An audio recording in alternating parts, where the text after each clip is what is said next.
Oh, es hat viel gespeichert, okay.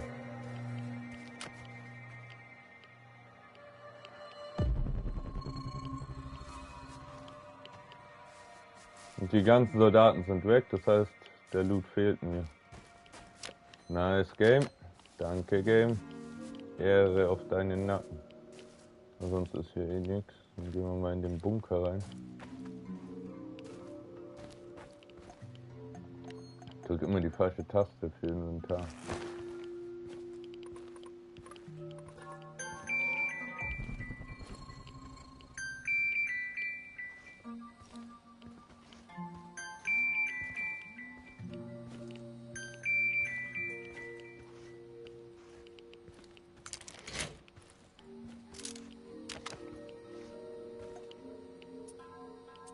Ja, das ist einfach eine Revolverwerkbank. Sonst ist hier nichts drin.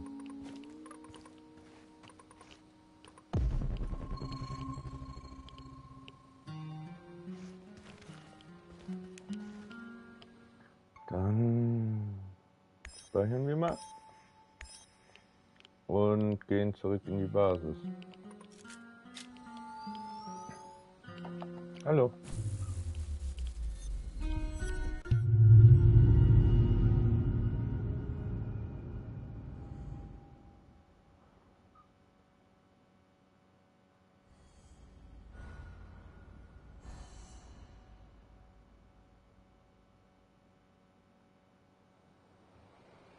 What the hell was that? I don't have time for cowards and pussies, which is what you are. Piss off! I know we have our differences, but you really ought to stay. I need you here. Damn right you do. Don't you ever forget that.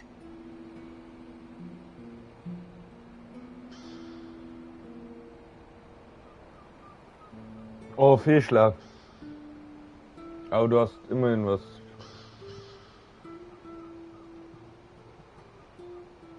Na schau.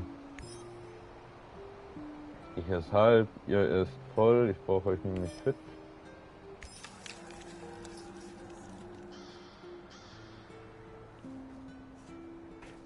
My favorite egghead! What have you been up to?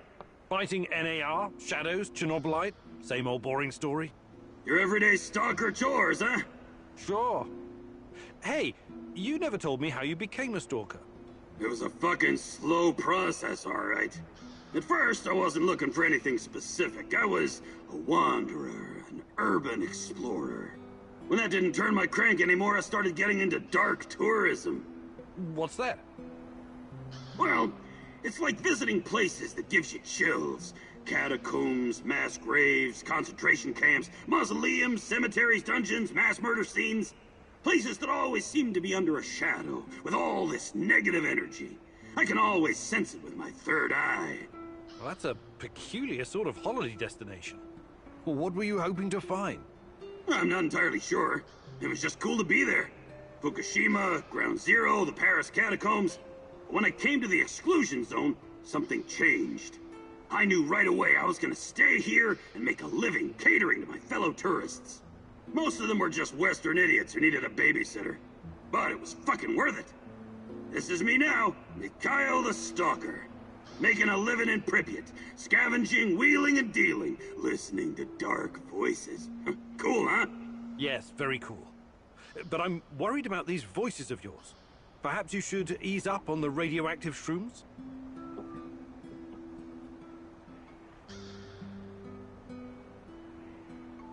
Ich kümmere mich um dich, mein Freund.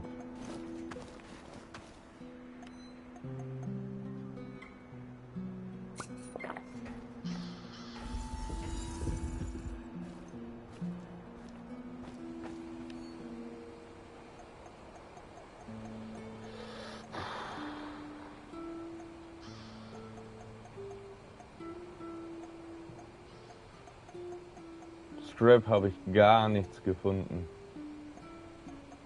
Haben wir was gegen Strahlung?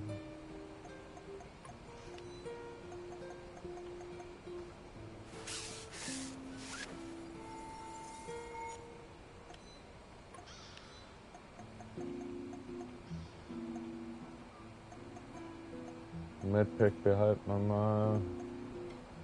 Sonst habe ich hier für nichts. Munition habe ich wieder tonnenweise. Und langsam ist der Schrank ist voll, scheiße. Packen wir so lange die Muni hier rein.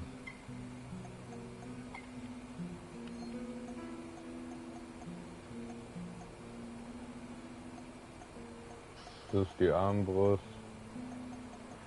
Aber ganz unten hin.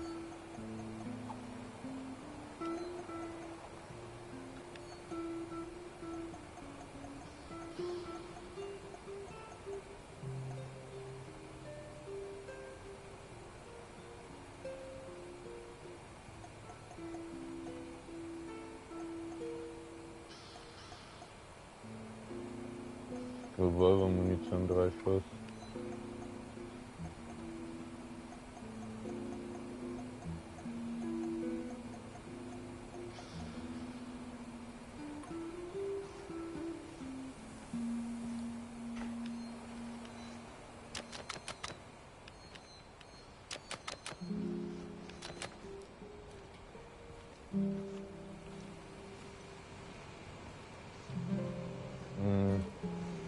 Hey, Igor. Can we talk? Sure. What's up? I've seen some weird shit in my time. But I just can't get used to being inside...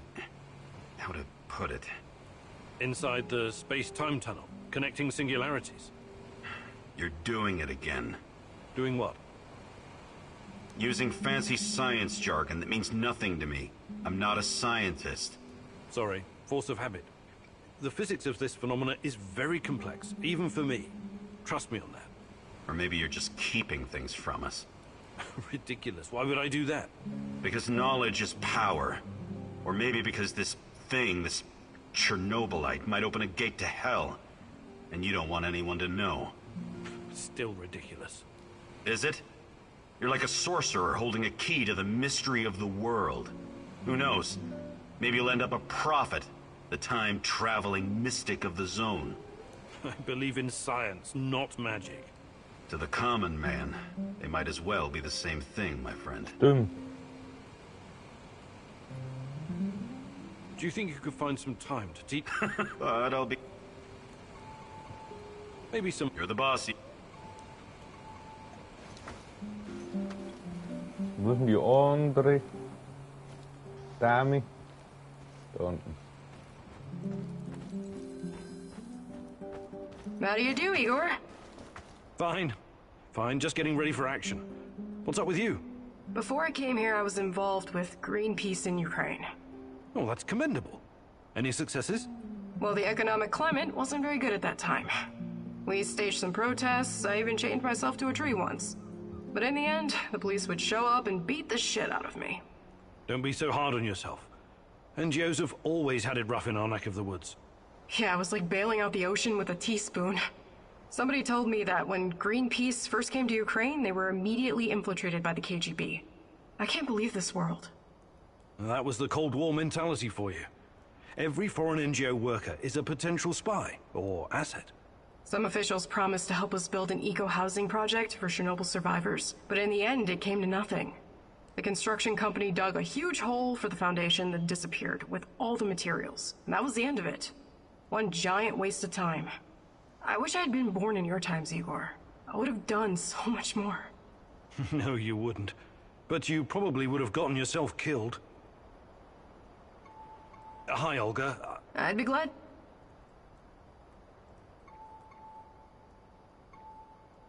Ist dieses neben Ordnung. Actually, Für 2 Fähigkeitspunkte. Okay, du hast auch keine Quest.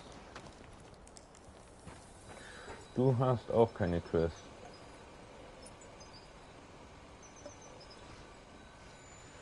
Was ist das? Ach, da stelle ich Waffen hin.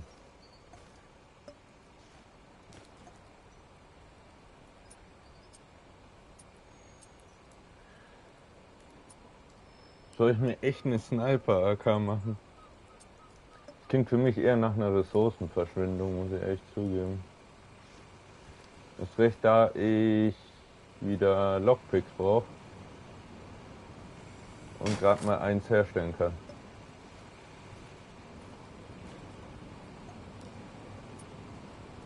Schwere Panzerung. Ah, jo. Wo ist das Gerät? Hier.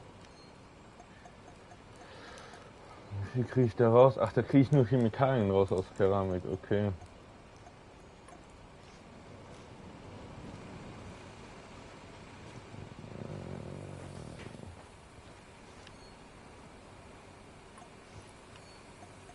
Wir haben so viel Munition zum Teil.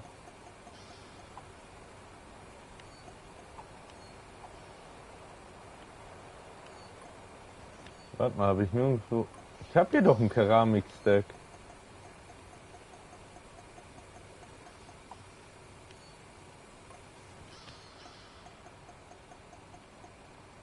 Zack.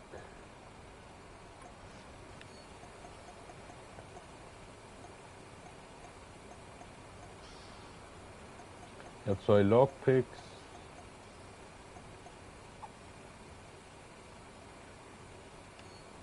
Hier karten wir dahin. Ah, ich habe sogar noch einen Revolver. Den recycle ich, den Revolver, weil sonst will ich mit jemandem, der einen Revolver hat.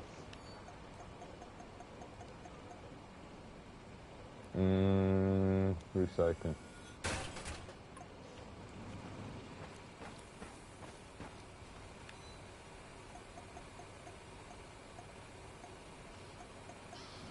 Zwei Scraps, da könnte ich noch mal einen Lockpick herstellen.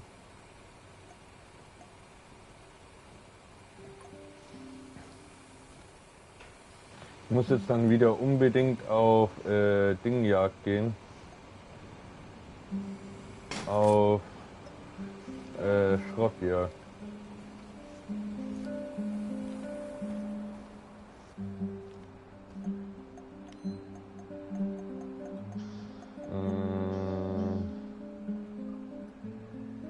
Soll ich ein Medikit nutzen? Ja, komm.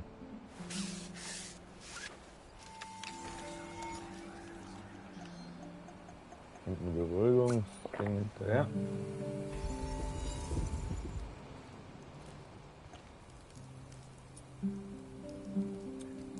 Und die Strahlung.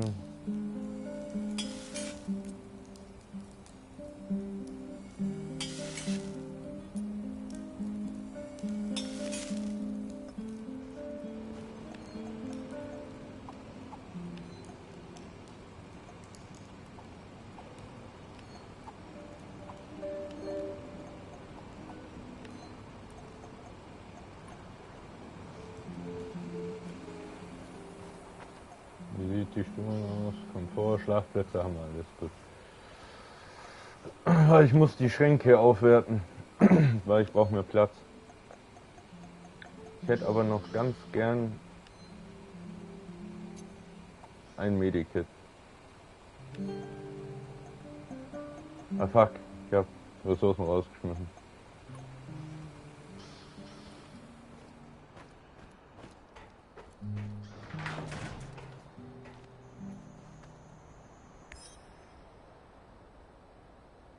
Mir fehlen noch 1, 2, 3, 4, 5, 6, 7, 8, 9, 10, 11, 12, 13, 14. Hafen von Priviat. 4 von 5, Roterwald und... Ah, okay. Auge von Moskau. Ja. Sind alles unterschiedliche, okay.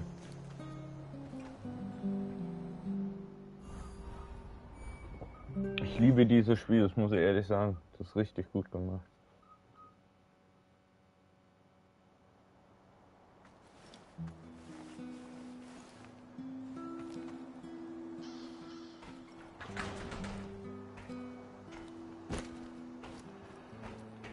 The day is still young, Igor.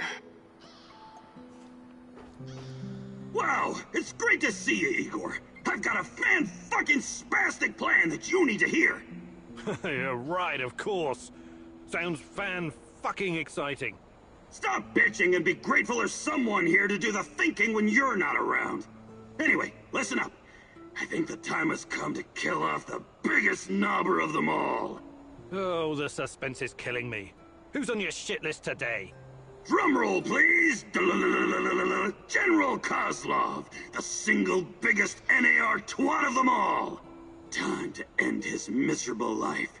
Pay back for what he did to my friends. And for his other shameful deeds, of course. Can't forget that. You've got friends? That's new. Very funny. This fucker and his cronies iced my boys. Don't you ever joke about that. You fucking hear me? His lapdogs captured us, tortured us. I got lucky. They just beat the ever-loving shit out of me and left me to die.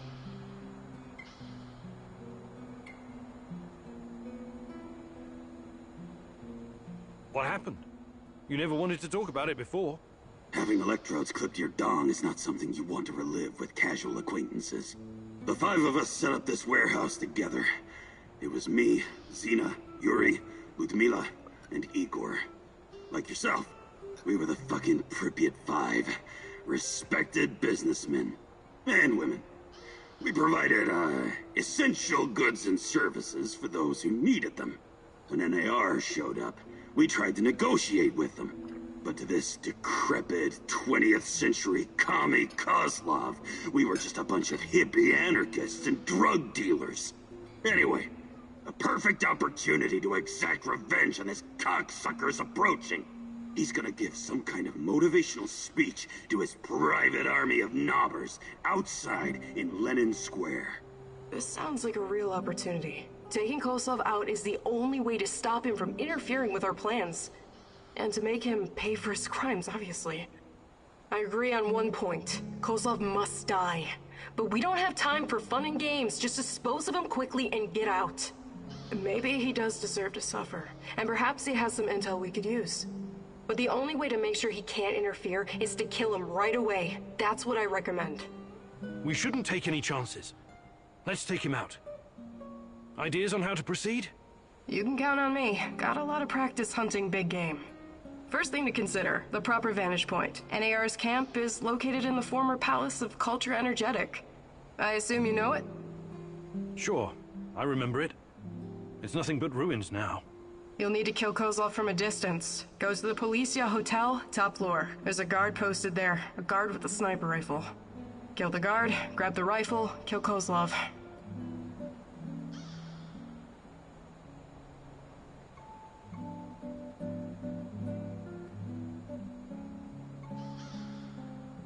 What happens after I shoot Kozlov? They're going to come after me with everything. Of course they will, but the hotel is huge, and you've already proved you can take care of yourself. So you're saying I just run? You seem distracted today, Igor. Is everything all right? Yes, you just run. What the fuck are you talking about, Olga? We're not gunning him down during a parade like JFK. He doesn't deserve such an honor. He needs to suffer first. I want to see him suffer for what he did. When Kozlov's giving his bullshit pep talk, most of his drones will be in the main camp. Try to find the best route to the side entrance. You should be able to find some rat poison in the field kitchen. I suggest you add some to Kozlov's morning tea, but not too much. We don't want him to die right away. All right. Let's do it. Was Let's du do noch? this. Du hältst dich raus, oder was? The day is still young. Ah fuck, ich kann jetzt nicht nachschauen, wie gut ich mich mit den Leuten verstehe.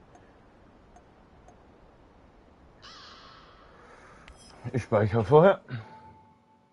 Speichern. Spiel speichern.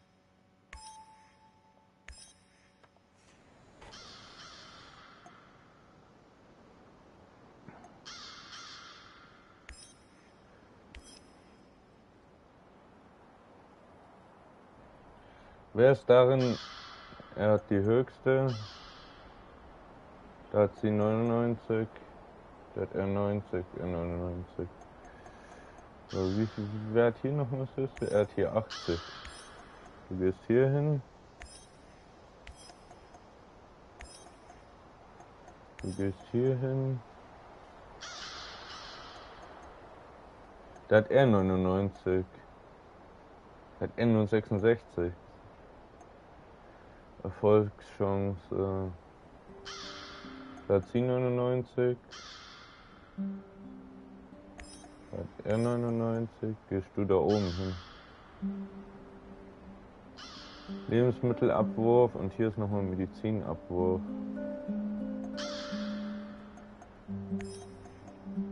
99.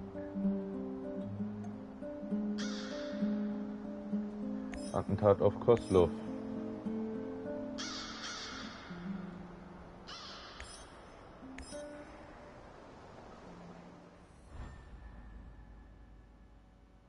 General Koslov? I wonder what his role is in all of this. Is he just a blunt instrument that the NAR uses to assert their power? Or is there more to the man? But you can't worry about that. Now you must do whatever is necessary. The man is between you and the truth. Killing him may not be just, but it should cripple the NAR and make things simpler for you.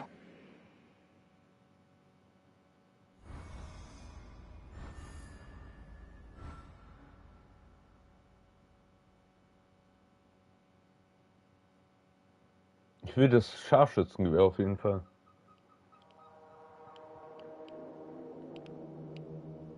Wir haben hier keine anderen Missionen.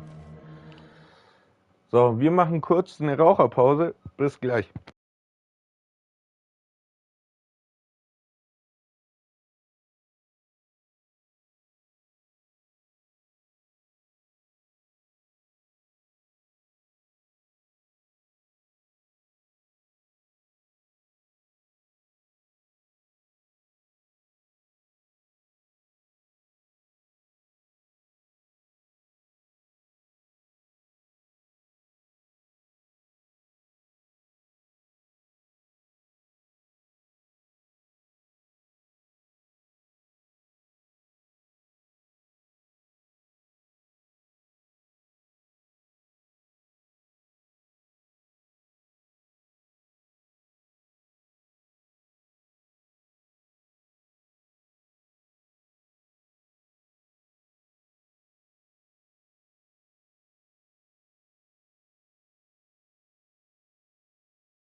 So, weiter geht's.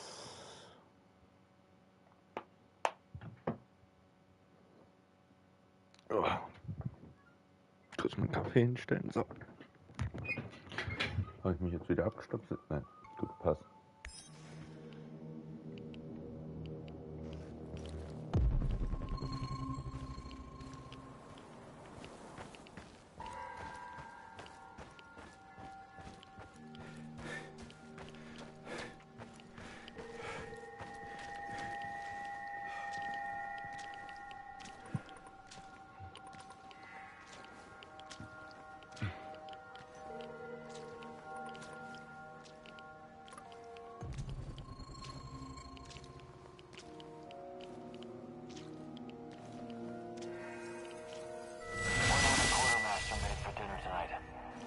Not more fish. I hate fish.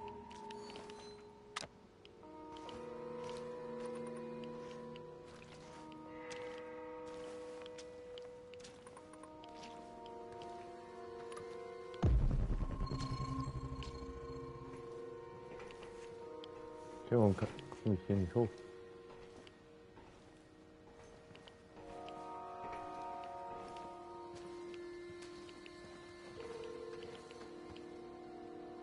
I should have taken that job at my father-in-law's factory.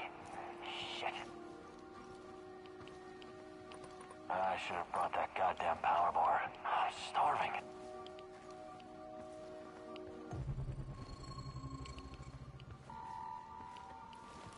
Oh fuck. Den kann ich nicht messen.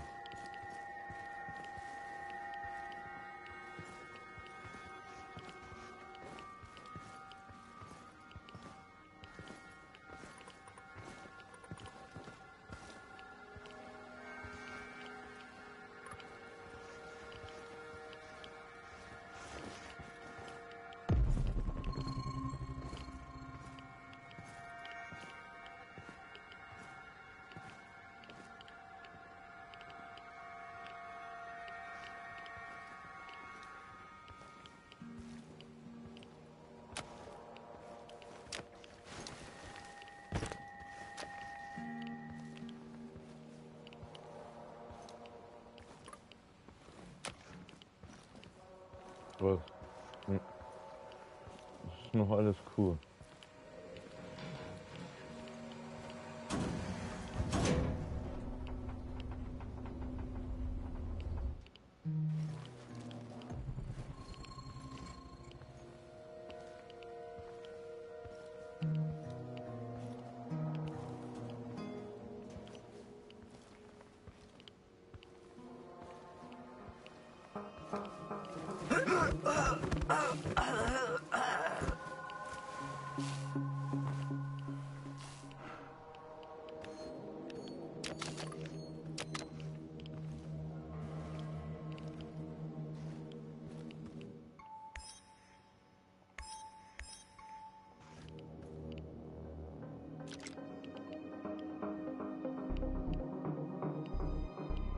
Olga, I can see our friend Kozlov. Then end him. It's the only way to be sure. And if I miss? You won't. Just remember to account for the bullet drop and wind speed. You can do the math in your head. Easy. You'll be fine. What did I tell you? Shooting this miserable fuck in the head would be an act of mercy. I'm warning you. Don't do it. You can find your way in, I'm sure of it. The kitchen's just inside, no hassle at all. Don't listen to this maniac. It's much too risky and completely unnecessary. It's like kicking a hornet's nest while standing inside it. Just focus, breathe, and take the shot. I'm sure you can pull this off. There's almost no wind today.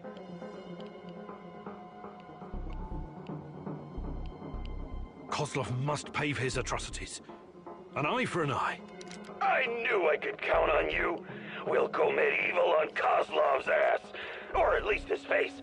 An eye for an eye makes the whole world blind, Gandhi. Besides, these are trained soldiers. You're a goddamn fool if you decide to go in there. Warum kann ich das Sniper nicht mitnehmen? Das ist der einzige Grund, warum ich hier hergekommen bin eigentlich.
Ach, der ist unter mir direkt.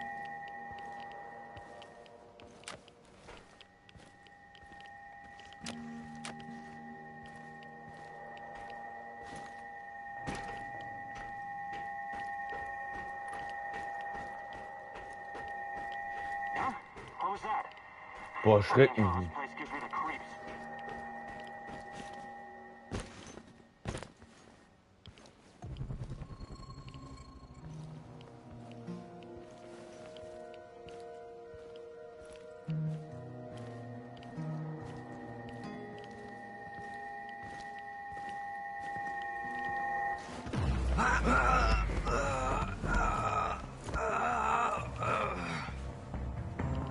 Wer hat mich gesehen? Ah, der da oben, okay. Spielladen. Ich hoffe, ich habe jetzt nicht General Koslov? I wonder what his role is in all of this. Is he just a blunt instrument that the... Hey, was ist mit meinem WLAN los? Okay, ich habe WLAN. Lol.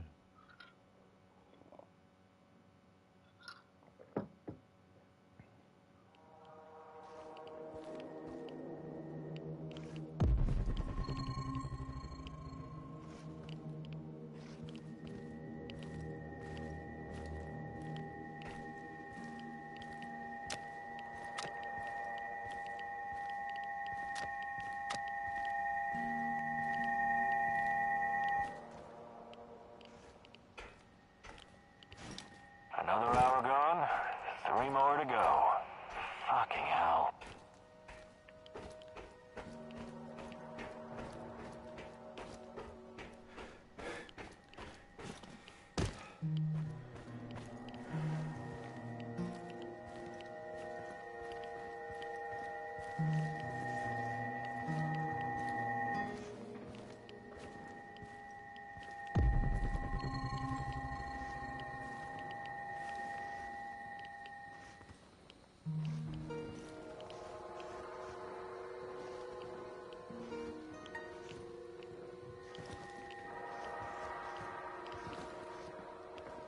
Fuck.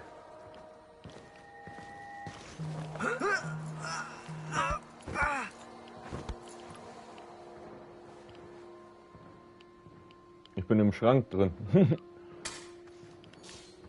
Ey, chill aus.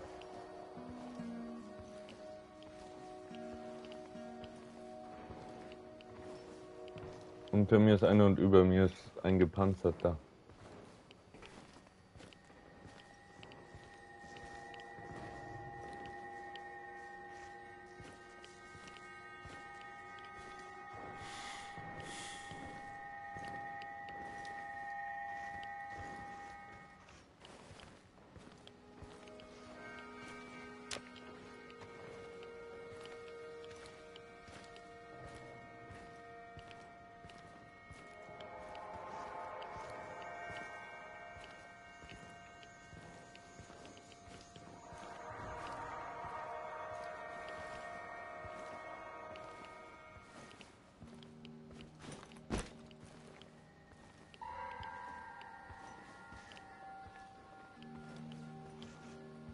I'm fucked.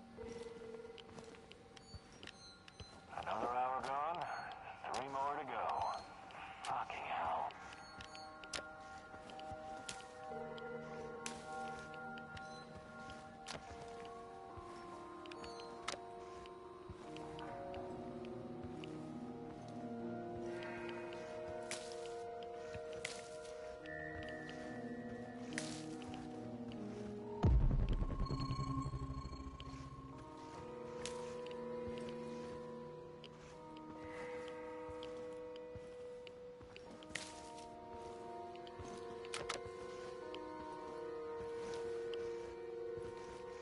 Okay.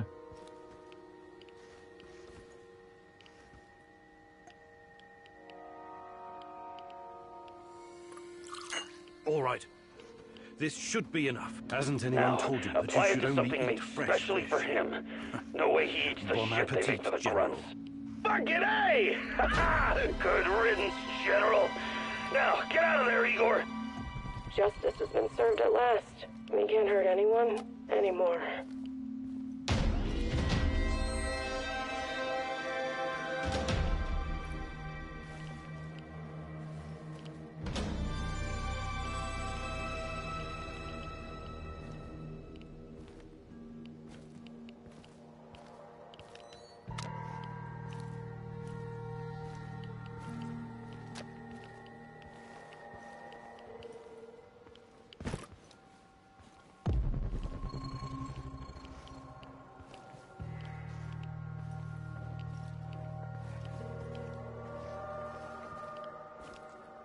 Da ist ein PC, okay. Ich muss oben raus, okay.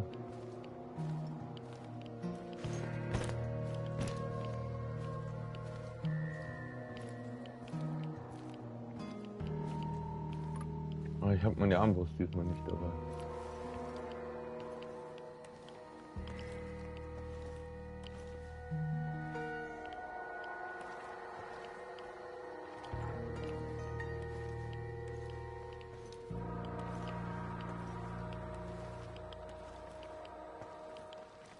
One last sweep and I'm done. Great.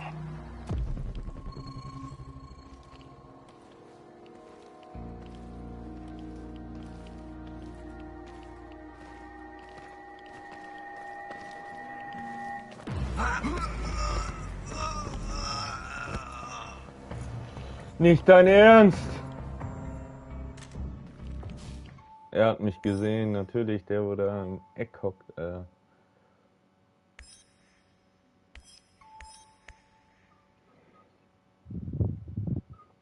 General Koslov?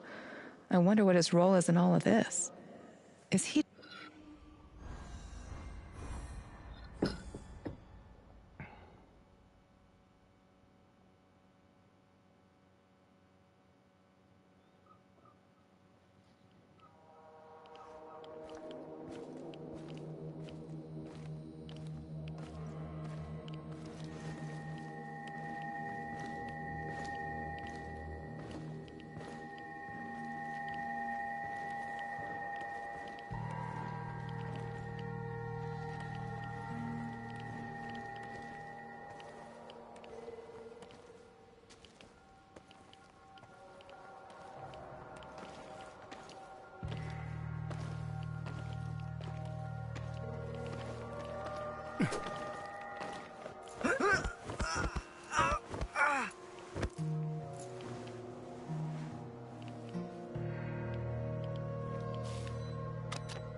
Wow, auf einmal ploppt er rein.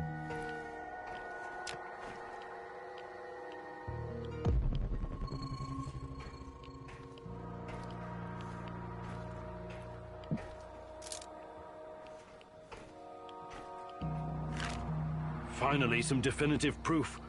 Tatiana is at the power plant.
you hungry, Igor?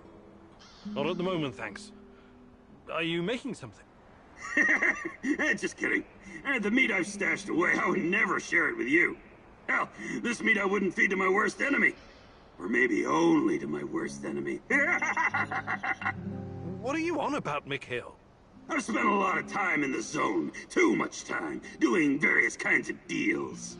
Along the way, I learned about what happened in our beloved motherland after the big fucking reactor exploded. Okay, let's hear it. After your dumbass scientists caused the explosion and irradiated us and half of Europe, someone told the party apparatchiks they needed to slaughter all the livestock in the area. We're talking 50,000 sheep and cattle. Of course.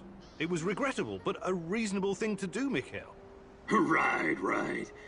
But we wouldn't be Slavs if it wasn't for our fucking ingenuity and business acumen, huh? We always find a way. Hell, not even 100 years of communism could uproot our inbred knack for wheeling and dealing. Anyway, some genius decided it would be a waste to just throw all that meat in an incinerator. The animals were slaughtered, all right, but not destroyed. Instead, their glow-in-the-dark meat was mixed in with the flesh of healthy animals and shipped to Moscow. Cool, huh? This sounds like the exact opposite of cool, Mikhail. The glowing sausages left the party officials scared shitless. Their solution was to immediately ship it somewhere else. Georgia, Ukraine, Kazakhstan. But the truth was already out. And nobody wanted this generous gift. So, there was this freaking ghost train rolling through Ukraine and Belarus, from one station to another, filled with radioactive meat that no one dared touch. This toxic meat train cruised the Soviet Empire for 3 years. 3 fucking years! Before the cooling system broke down. At that point, the KGB stepped in and eventually buried the cargo. But I managed to snag a piece for myself, and I'm keeping it. It could be very valuable one day. Valuable? How? Not sure yet. It could have sentimental value. Or maybe I could use it to blackmail someone. You're insane. Please keep your radioactive meat away from our kitchen.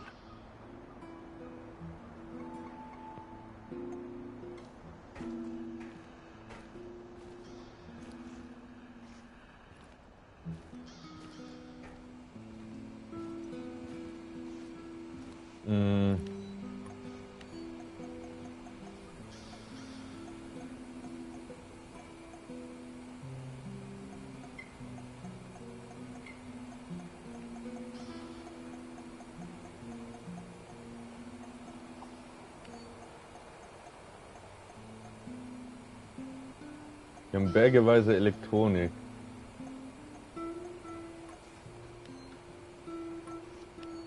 Medizinschrank.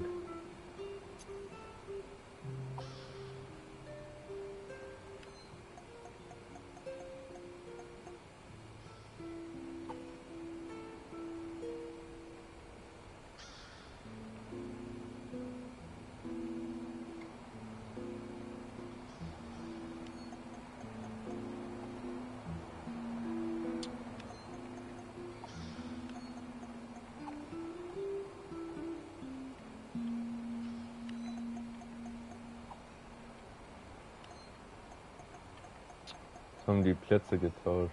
Sorry.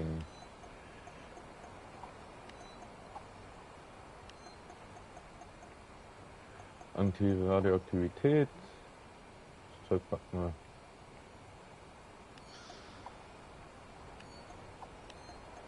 Hier hin.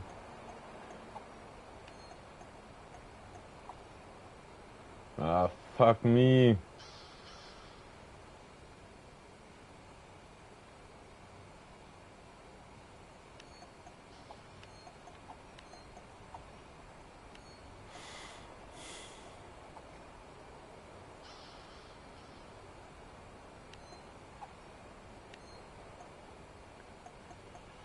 Das hat wieder Ordnung.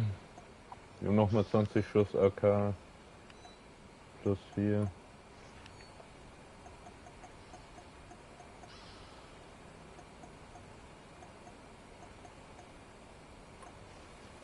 Langsam geht mir der Platz auch aus. Kurz mal mit allen reden. Halt.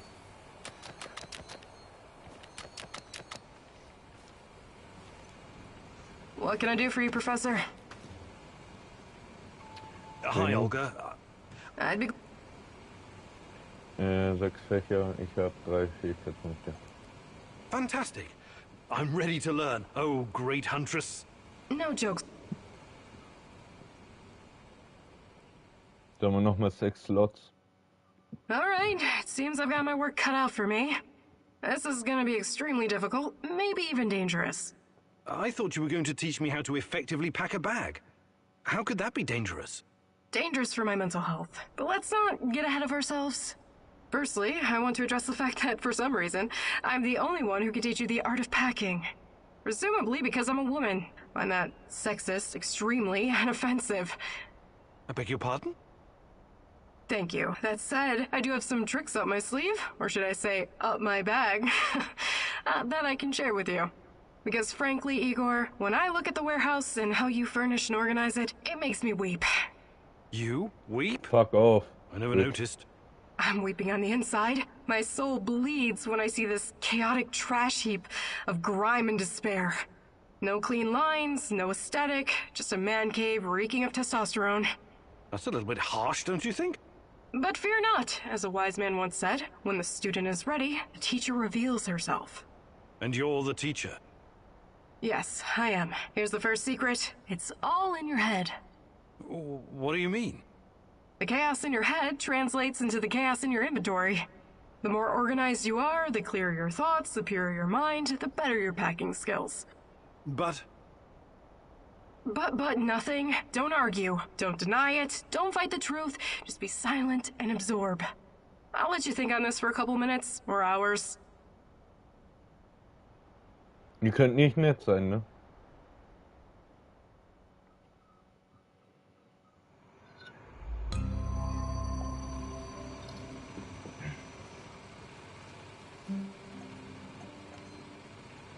Da haben wir nochmal 6 Slots frei, ey.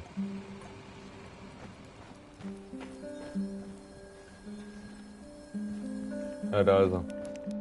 Do you, have a minute? for you, partner, of course.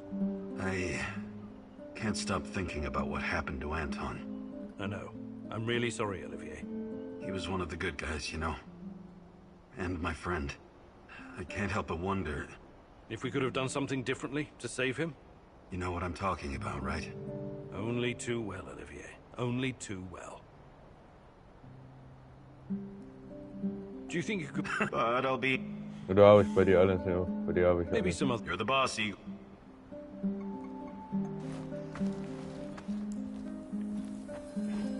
Gut, keiner von euch hat eine Quest für mich. Mit ihm habe ich geredet. Gut. Was hat das? 12 Fächer, 18, 24, 30.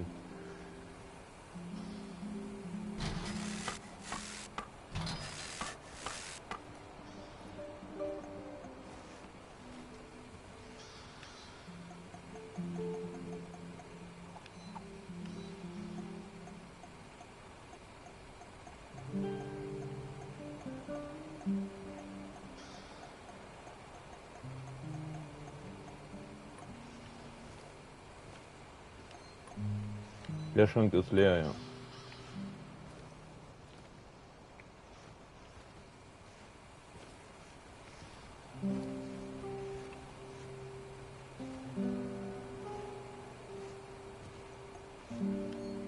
Öffnen.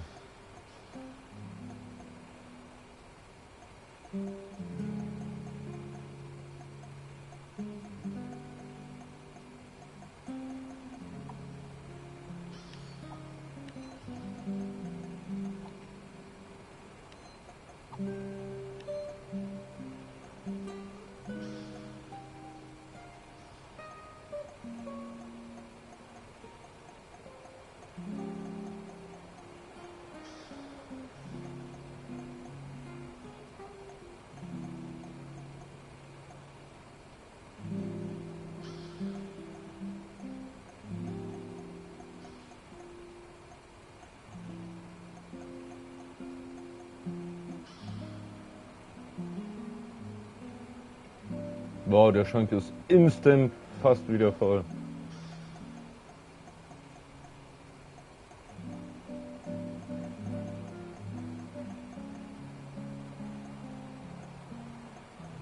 So, jetzt ordnen wir aber erstmal die Munitionsboxen schön ordentlich.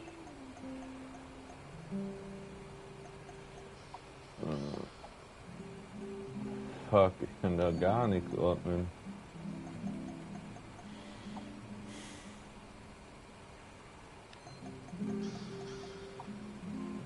Ich spiele mal halt Tetris, ist mir auch egal.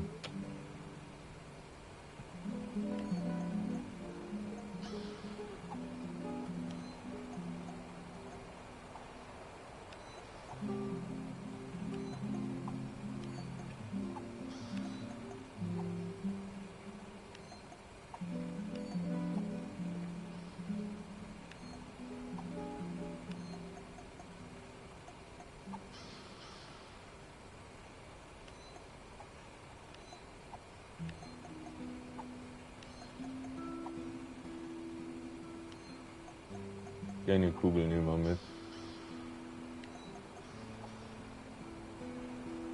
Ich habe so viel Schrotmunition, Revolvermunition.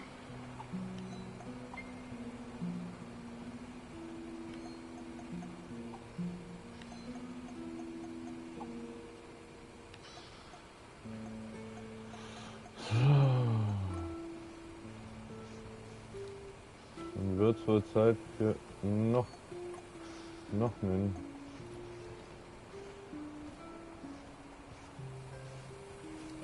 Schrank.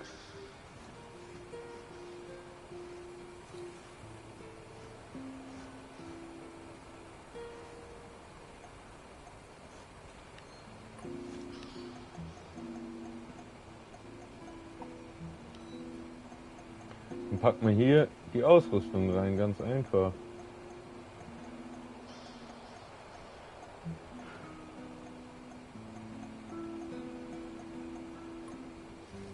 Dann nehme ich hier die Waffen raus. Dann ist das der reine Munitionsschrank.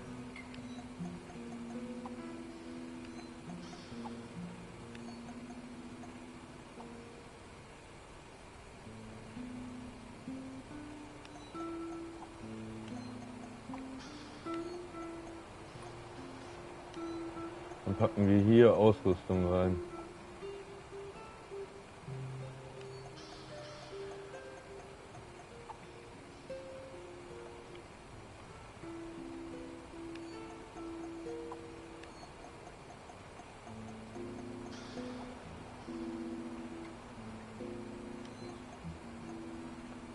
So sieht das doch schon mal ein bisschen besser aus.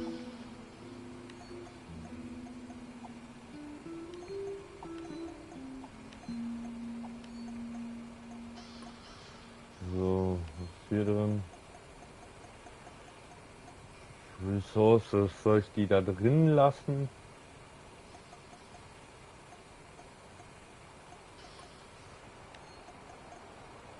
Ich fand das eigentlich ganz angenehm, dass alles so ein bisschen kompakt beisammen war. Da haben wir nochmal eine AK, Muni, die Armbrust.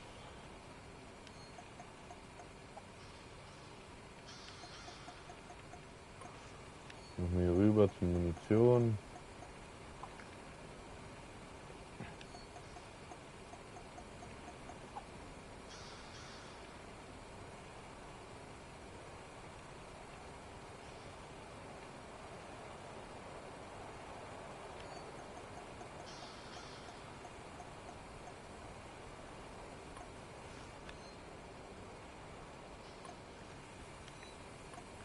Und dann ist das hier so meine Waffenkammer.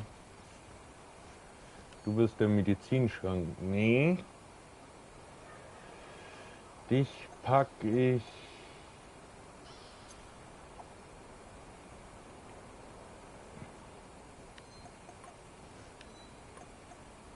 Ich glaube runter zum Krankenbett.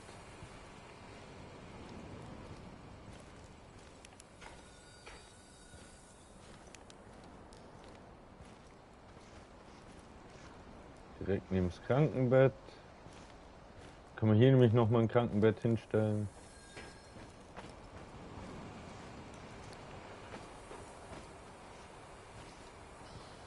So.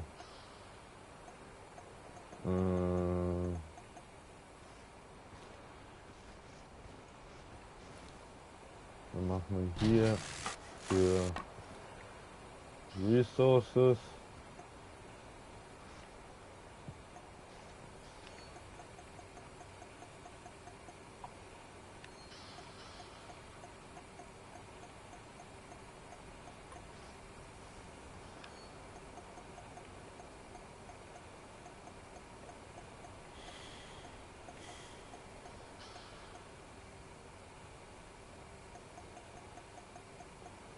So, dann ordnen wir mal das ganze Zeug ein wenig besser.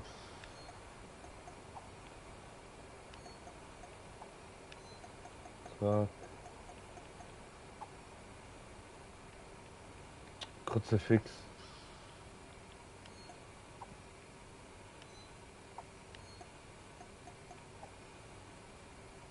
Alter. Nein. Das wollte ich. Das Menü ist manchmal ganz schön zickig.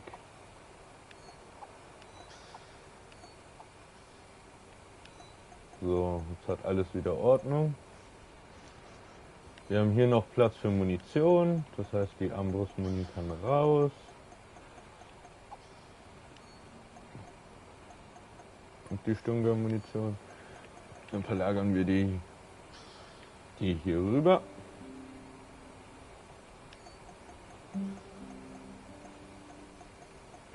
So, 40, 80, 160 Schuss. Ein bisschen Revolvermunition, das passt schon. Hier haben wir Ausrüstung, da haben wir Ding. Inventar, sonst noch irgendwas, wo ich nicht mehr brauche.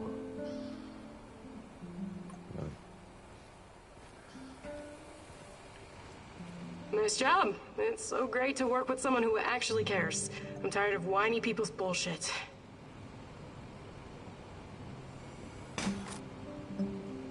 So, 3 Dietriche wieder. Ja, passt.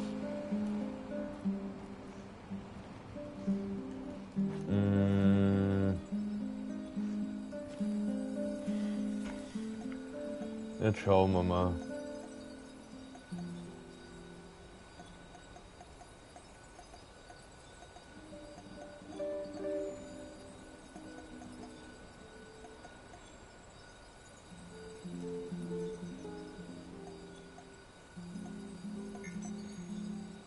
Negativ.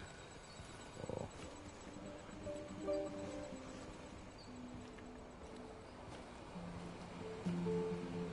Lady, du müsstest da mal echt kurz aus dem Weg. Ich das kurz hier wegnehmen darf.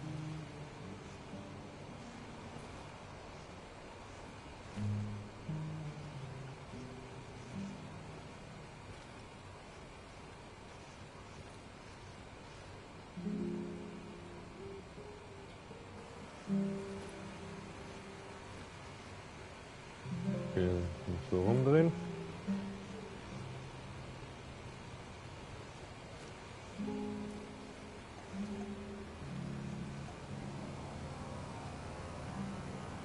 Kraftwerkgenerator, das Rückenkraftwerk bietet aus.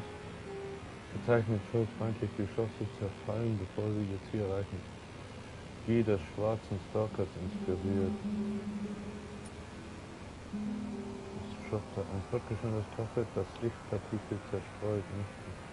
Stärkste Rüstung tarnt dich aber sehr gut.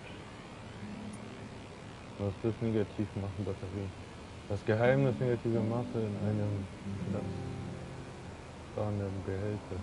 Aber kannst du fortgeschrittene Kraftfelder befreien. Tisch mit Kraftfeldgenerator des Futter verwendet.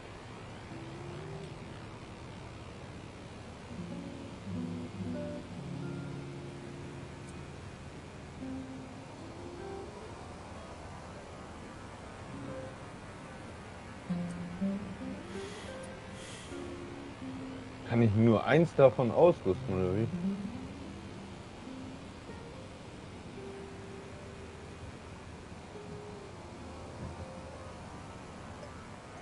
Was hat mein Gilly für Werte? Sehe ich gerade nicht. Scheiße, ey. Wo stelle ich den Gilly nochmal her? Hier. Der Tarnung und Bewegungsgeräusch -1.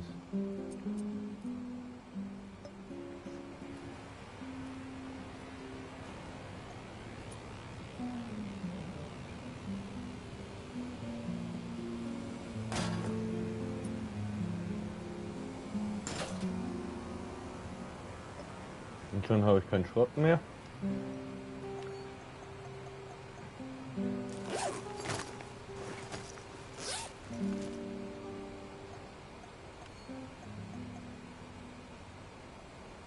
Okay, der ist dann nicht mehr ausgerüstet. Hier drüben war das.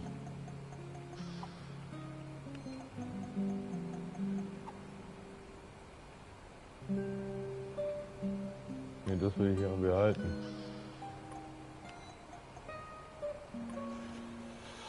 Die haben alle die taktische Weste. Was hat die für Werte? Schmetterus müsst ihr doch. Ja. Taktische Weste. Hat Schutz und 6 und Tarnung 1. Das hat Tarnung -. Hat Schutz 9. Das hat Schutz auch 9, aber Bewegungsgeräusche. Das wäre das Beste für die. Aber ich kann es nur einmal herstellen. Haha.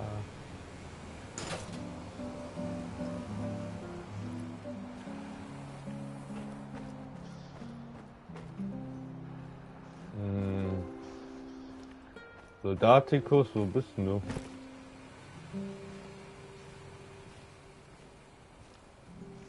Unten, okay.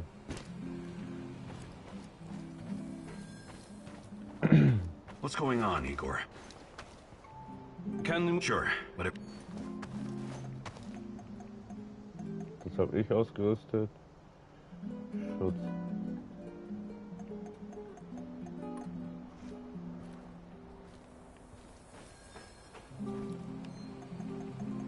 Was kriege ich hier raus?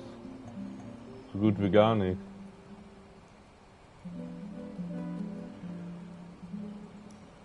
Ja, recyceln wir.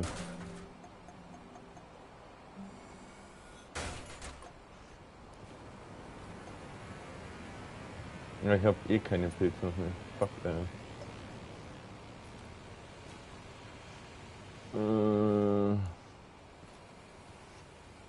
Hier die Pilze wieder wachsen, dauert das eh nochmal.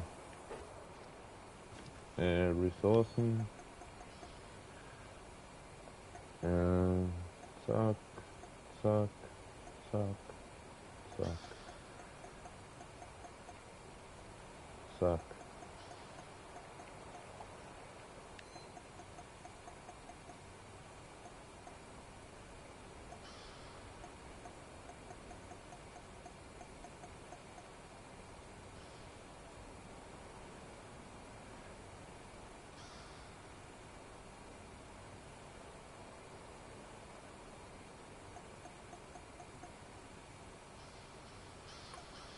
Warte mal. Fotomodus. Ah, okay, ich kann nur Lego-Perspektive Foto machen. Du bist leer. Dich verschrotten. Nein, dich wollte ich nicht aufheben. Ich wollte dich verschrotten.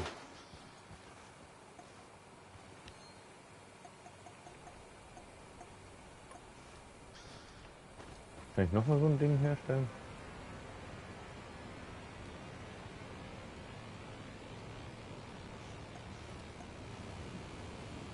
Nee, weil ich keine Pilze rauskriege. Ich habe nur Scrap gekriegt.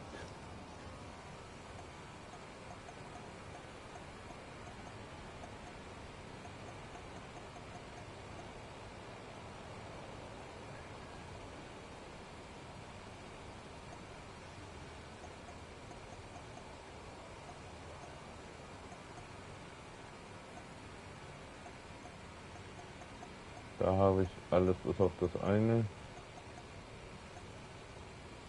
Railgun-Kalibrierung. Was brauche ich hierfür? Produziert Molekularplasmawerfer, Batterie, Railgun, Flüssigkerngeschoss. Okay. Brauche ich Pilze und Kräuter noch. Okay. Weit ist mein Inventar ja aufgeräumt.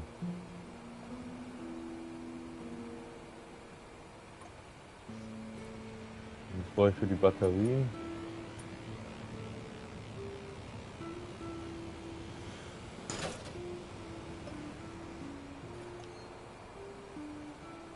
Ah, okay, das verstärkt nur die Dinge. Da habe ich wieder 2 Fähigkeitspunkte. What can I do for you, Hi. I'd be glad. Perfekte Ordnung, nochmal 6.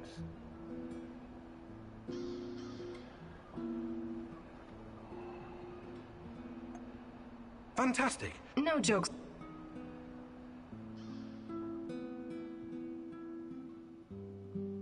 All right, here we go again. Time for the next lesson, Igor.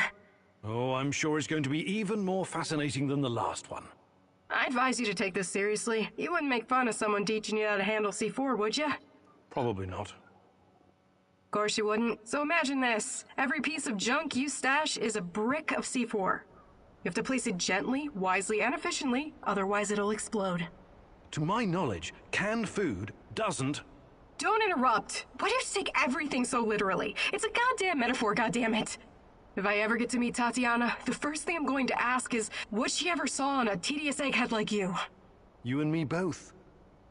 Anyway, you have to be careful and mentally present when arranging your shit. Trust that your life depends on it. That's lesson number 2. Okay. What's lesson number 3? It's called believe. Believe in what?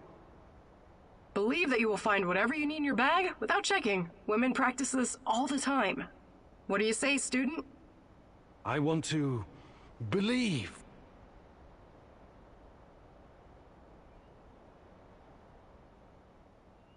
Ich finde es schade.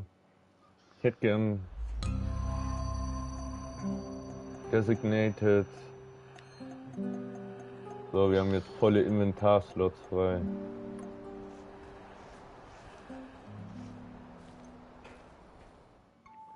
Speichern.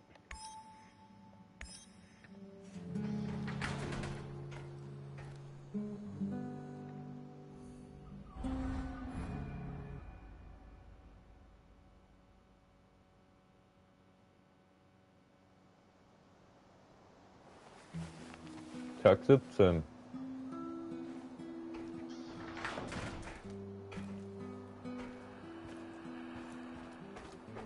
Igor, I need to tell you something. Remember when you asked me why the lurkers stay away from our village? I wasn't entirely honest with you. All right. I don't know exactly how it works, but Matvey has a way of keeping these creatures at a distance.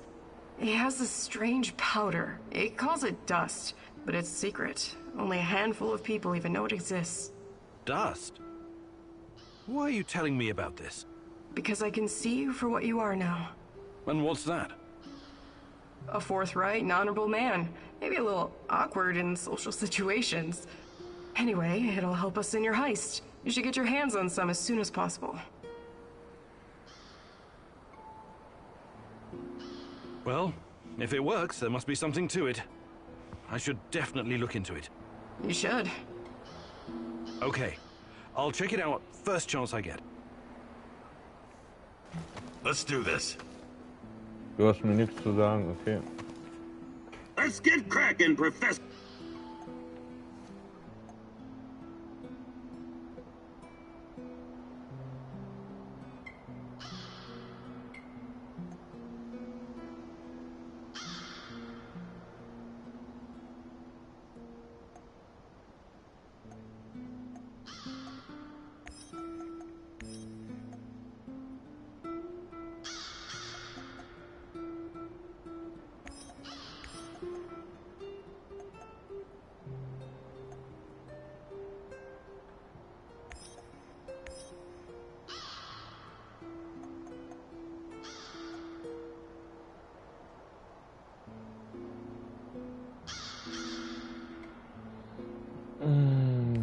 muss ich noch was einpacken.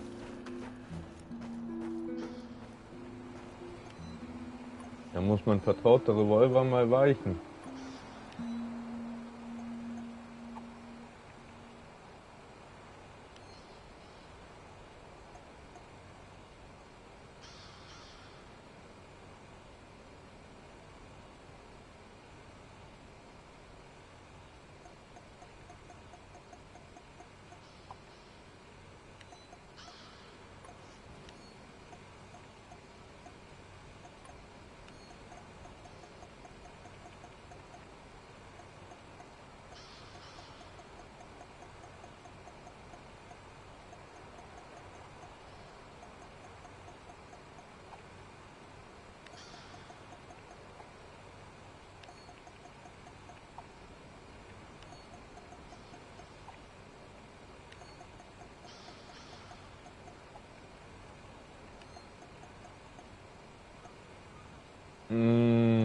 Wir haben Medikit, wir haben ein Strahlending. Aber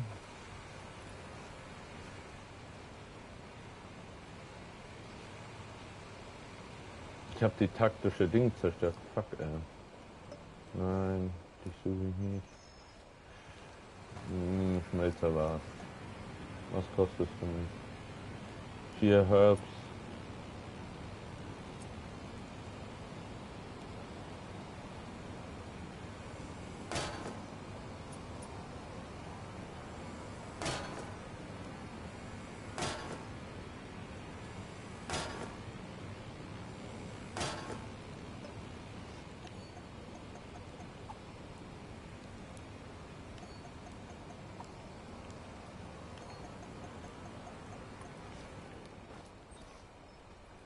Mir fällt gerade auf, ich kann meine Schrotflinte glaube gar nicht anpassen.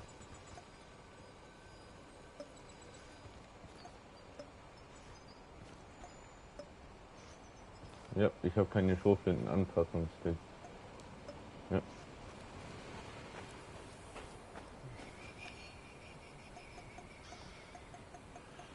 Was hatten die alles? Reduziert.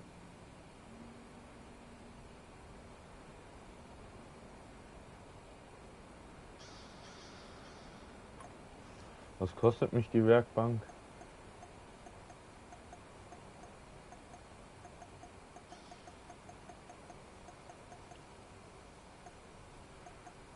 Nee. Scrap. Und Scrap habe ich nicht. Naja, Schrotflinte ist Schrotflinte.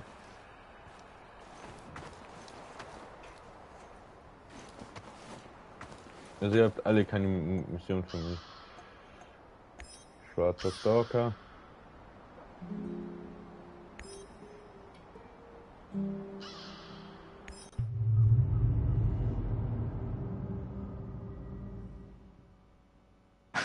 Magic powder? It's not really your style to believe in such things, is it, Igor? Still, if there's any truth to it, it could be your best chance to defeat the shadows, and perhaps even him, the Black Stalker.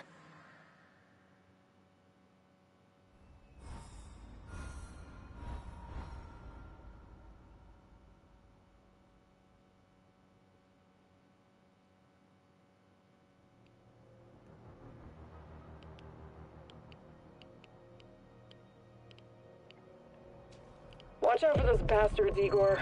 I heard on the radio that they're sending more troops to Red Forest.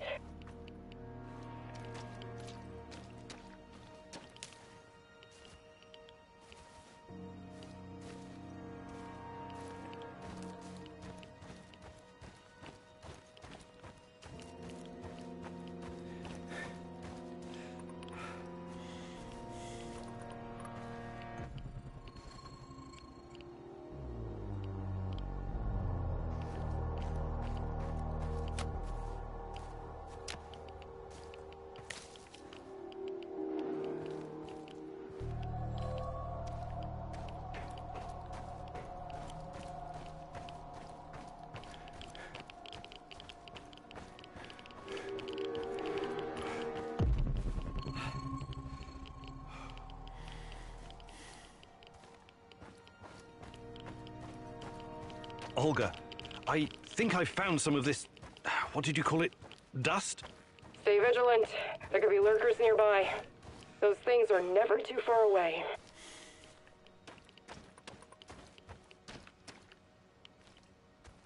Hey, you! Where do you think you're going? Don't shoot. I'm, friendly. Friendly my arse. Turn around and keep walking until you disappear. Why so hostile? I helped you guys out, remember? I need to speak with Matvey. Did you now? Olga's gone and Kostya is missing. Probably because of you. Some help.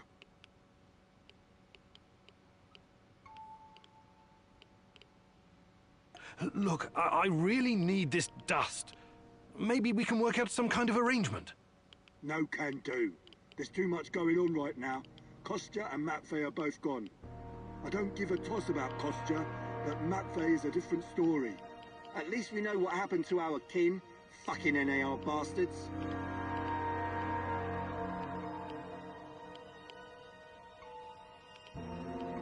Look, I need the white powder.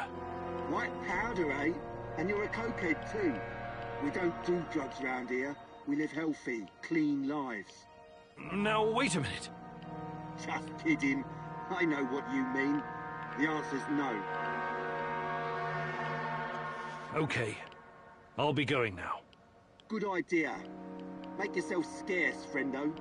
Did you hear that? Can you talk to this guy? Talking to this halfwit is a waste of time. Any suggestions? Go to the cemetery. At least that's what we call it. Matvey used to visit there from time to time. Maybe you'll find him there. Or Kostya.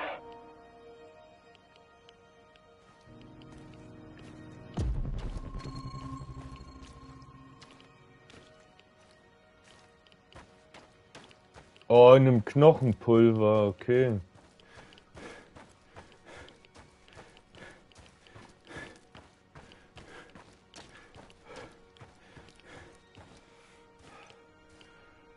Jesus. This isn't really a cemetery, is it? It looks more like a mass grave. I know, but it gives this awful place a kind of dignity, doesn't it? NAR used to dump bodies here. Phosphorus, slaked lime. In time, it'll burn everything up. I found my mom there, what's left of her. What? Why didn't you tell me? Any other secrets you'd like to share? I didn't want you to know about this place, until now. Besides, everyone has secrets. The only question is, how harmful are they? I'll check the bones, if you don't mind.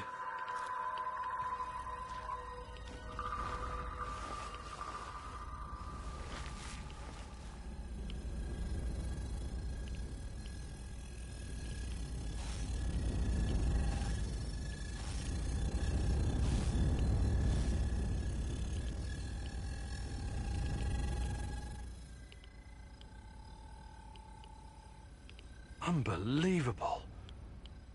Is it possible they were telling the truth? What's going on? Remember when I told you about Chernobylite being a giant turtle that supports the Earth? It could be true. Well, at least partially. What do you mean? It seems to be organic. Moreover, it shows signs of basic cognitive functioning.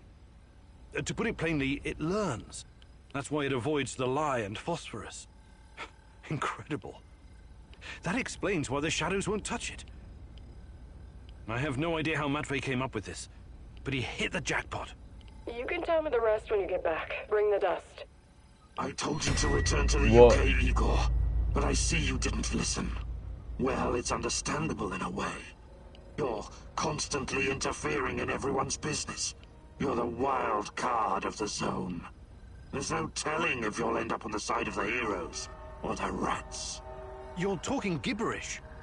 You think I don't know you've been talking to Semenov? Perhaps even Kozlov? Who else, I wonder? But your little gang of misfits and rejects has no idea you're playing both sides. How do you... You really are naive, aren't you, Igor? Like a lost little boy. That big brain of yours still can't comprehend what's really going on. Perhaps you're not so special after all. They're using you, and you can't even see it. Did you ever think to stop running everyone's errands for 5 minutes? and ask yourself why you're here. Why you're really here. You're insane. Chernobylite is messing with your mind. Listen, I never sold anyone out. Someone sent me a picture of Tatiana, and I saw her in my dreams. She called out for me to find her. You're a goddamn liar. She would never. No, you don't belong here. It's the truth, and I can tell you believe it. You're delusional. Semenov used a photograph to lure you here, to get you to mess with my plans. He made you his puppet, whether you realize it or not.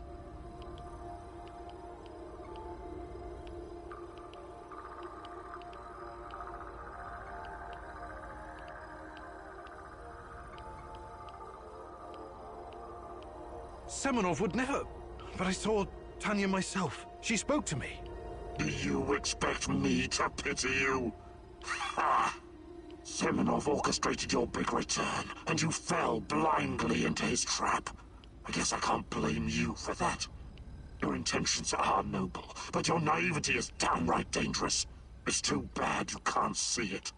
As for Semenov, Semenov is a maniac with a god complex, a master manipulator who must be stopped at all costs. I have my own plans, and they don't involve you. Not yet, anyway. I'm not going to kill you, not today. You can thank her for that, but I can't make any promises about the future. Who knows what the future will bring? I sincerely hope I never see you again, Igor. That was fucking crazy! Well, for a minute there, I thought he was gonna cut you into little pieces and feed you to the dogs! That's what I'd do. If I was him, I mean. Anyway, good work convincing him to look the other way. At least for now.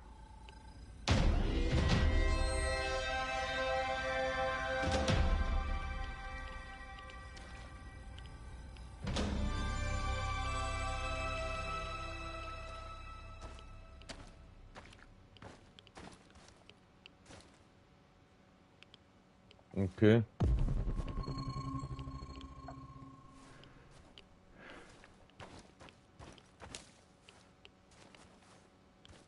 Da unten ist noch was.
Dürfte ich bitte raus?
What's new, Igor?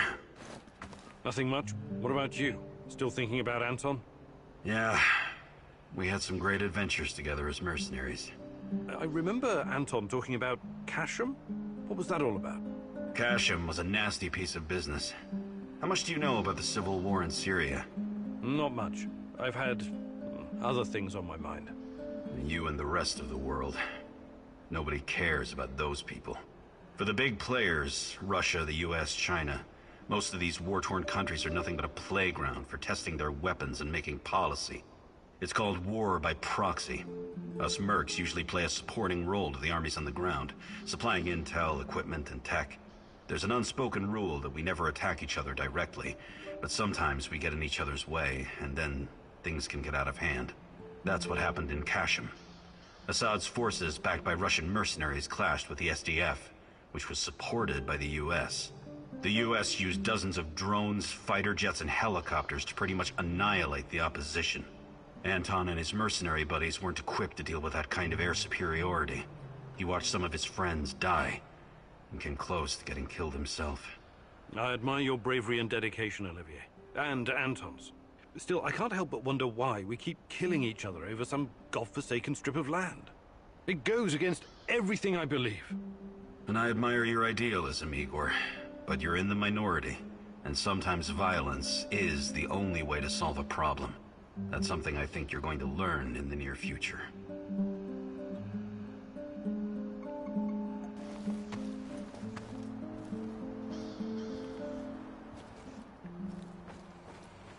What's up, Professor? I'm thinking about our next move.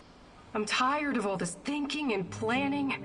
When are we gonna get up off our hands and do something? We should be out there, giving NAR 9 kinds of hell. Do you really hate them that much? I don't hate all of them. I even have a few contacts who help me with trade. But on the whole, NAR is pure evil. They should be destroyed, pulverized, eradicated, buried, wiped off the face of the earth. That sounds a lot like hate. They took my mom and my friends from me. Those fuckers capitalize on human misery. What could be lower than that? Rented the area from a corrupt government to make billions of dollars on unknown, untested technology? And then they have your Tatiana. Should I keep going? Right. Yes. Tatiana's why I'm here. And if I find out they did something to her, they will pay. But bringing down NAR is not my priority. I'm not here to make the world a better place. But you should be. I don't get it. I could never understand why your generation made a pact with the devil. What would you have me do instead? Shoot the devil in the face, preferably with both barrels of a sawed-off over-under. In the area you're so nostalgic for, you could be arrested for nothing whatsoever. Speaking out of turn, or purchasing bread without your ration card. And they'd round up your family too. In order to survive, you compromise. Sometimes that compromise is ugly. I would have fought against my oppressors. You'd have done shit. The KGB would have thrown your ass in Lubyanka in less time than it takes to buy a counterfeit watch in Red Square. But times are changing, I guess. Perhaps your generation will usher in the change we need, Olga.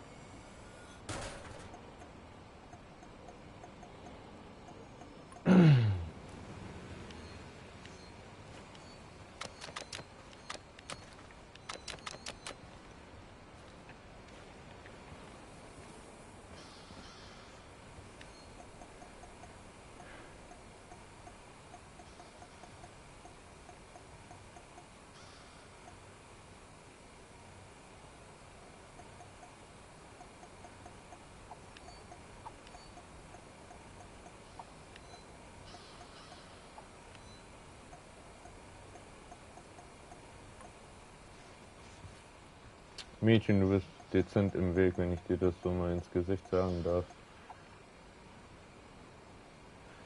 Taktische Panzerung brauche ich jetzt erstmal wieder nicht.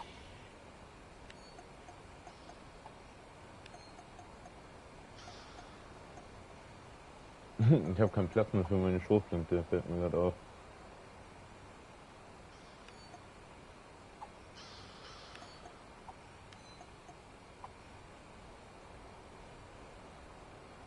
Scheiße.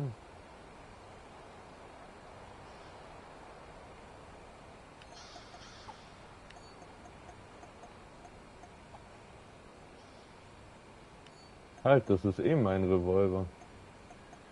Den nehmen wir wieder mit.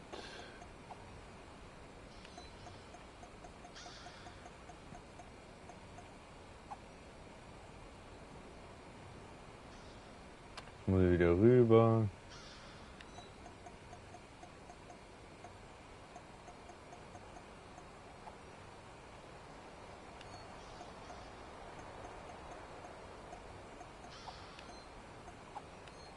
Obwohl, nee, machen wir so. Das ist alles mega schön geordnet, halt.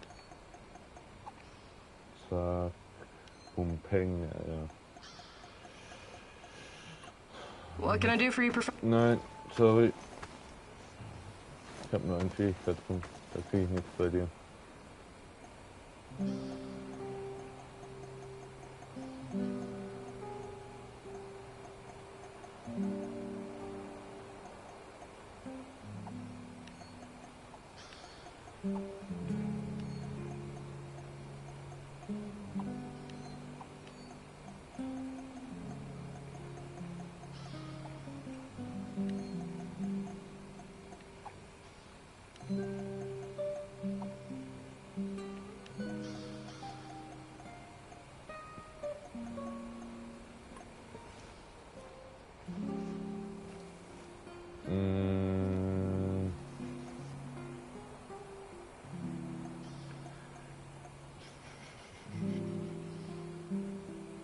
Luftqualität.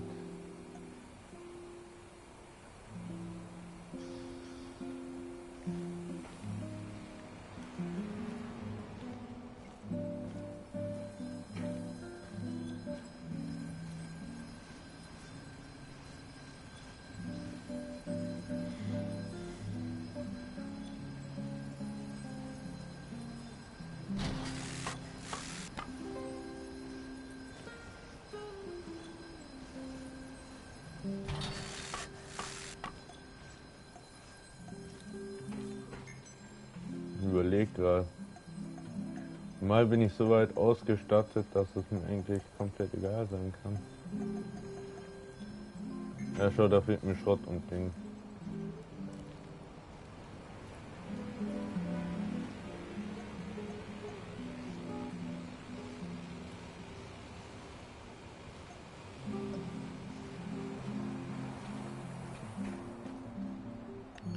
Habe ich noch irgendwie Überflusszeug? Nein.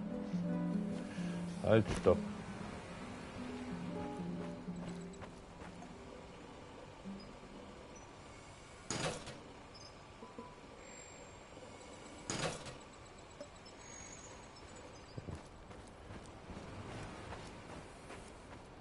So, brauche ich die ja nicht.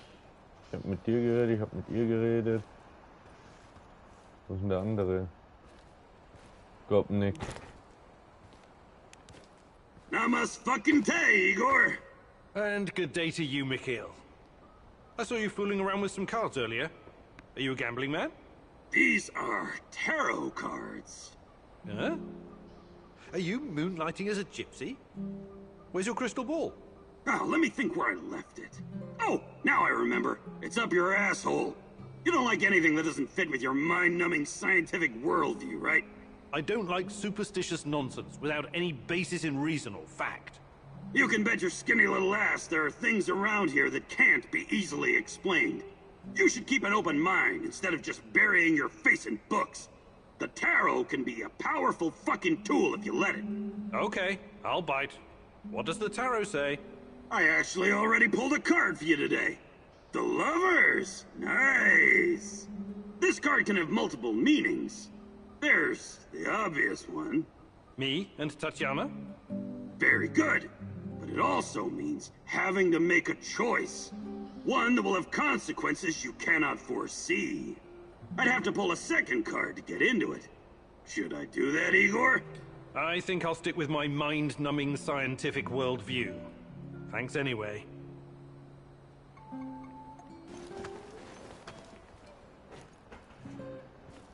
Ich habe wahrscheinlich nicht genug Crap. Nicht genug Pilze, ja. Okay, also. Speichern wir mal.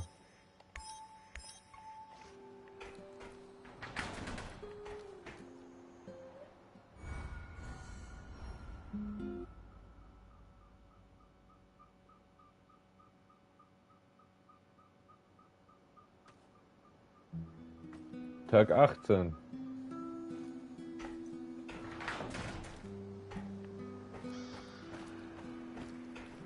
The day is still young. Let's do this. Let's get crack. Keiner von euch hat eine Mission für mich. Easy. Soll mir recht sein. Medikamente, Essens.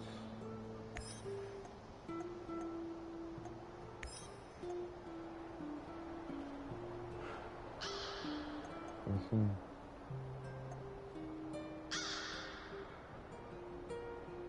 Munition brauche ich eher weniger. Sie hat dann nur 80.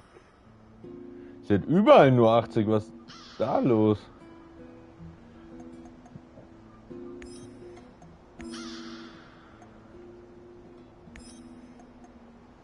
So, Essen.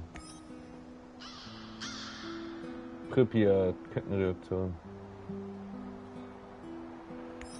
Untersuchen wir das mal. Davor gehe ich auch noch aufs Klo und eine rauchen. Bis gleich.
Und weiter geht's.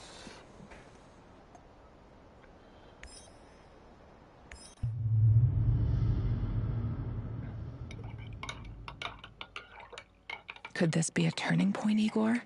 Having such a powerful ally in this place could change everything for you. But then again, you've always been so trusting. I hope it won't be your downfall.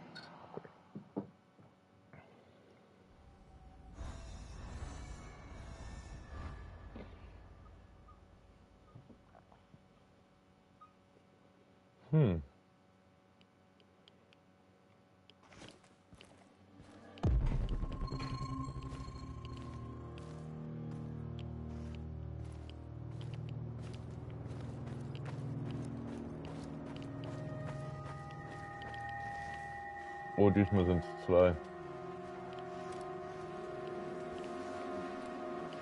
Nee, ich brauche die Ressourcen. Ich nehme die AK her.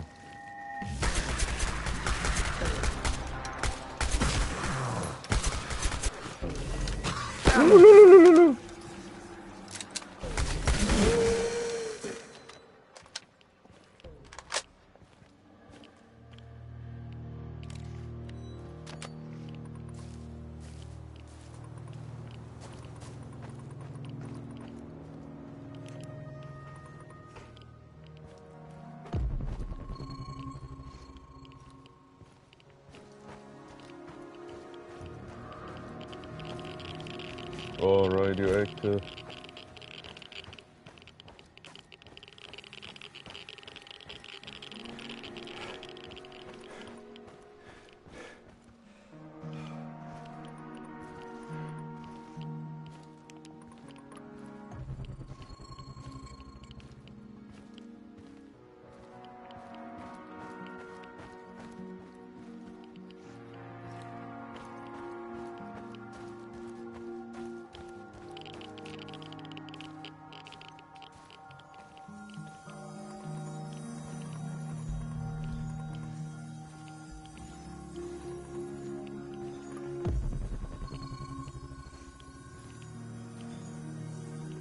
Hier ist nichts.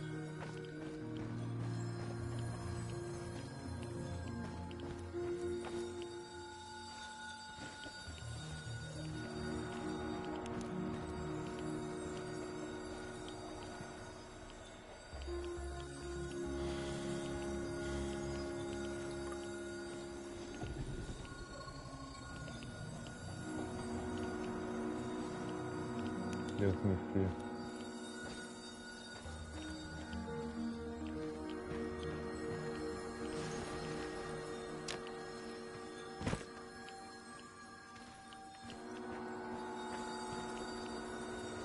Ich muss hoch, okay.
Er ist in der Wand drin.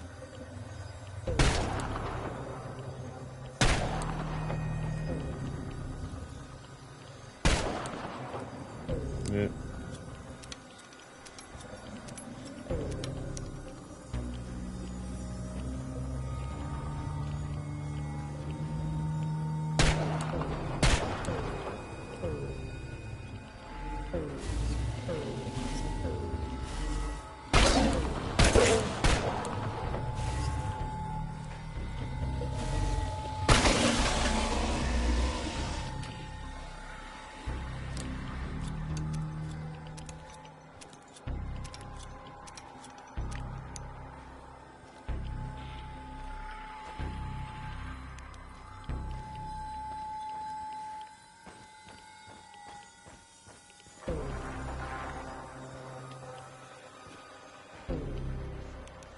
Und hier geht's nicht weiter hoch, okay.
Oh, these must be the documents Professor Semenov left for me.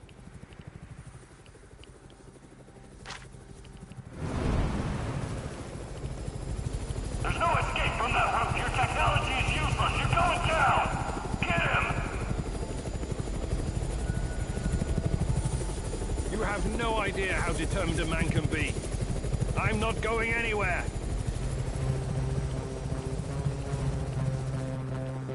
Something's interfering with my portal generator.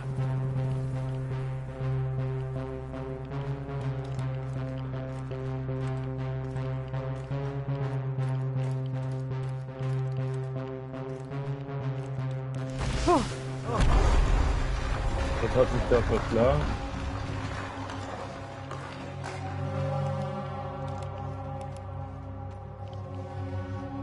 Na so.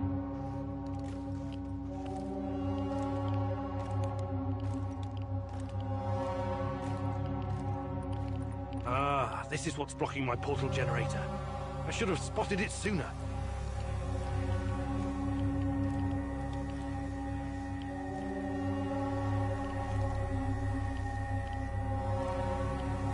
I have to turn that thing off. No time to study how it works right now.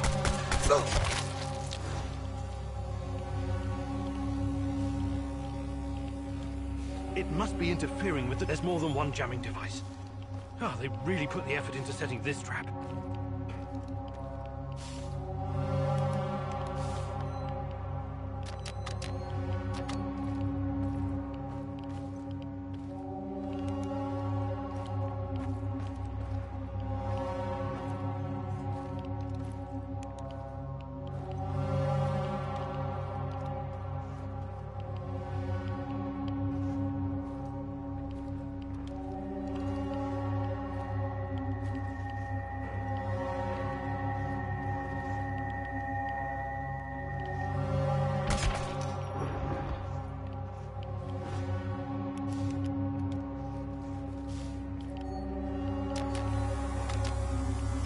Still nothing.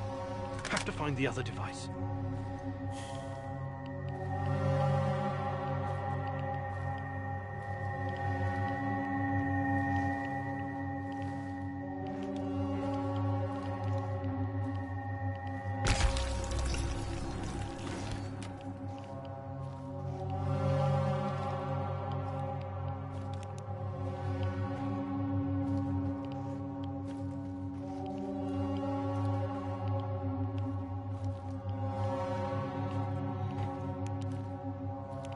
Boah, Alter, ich sehe halt gar nichts. Ne?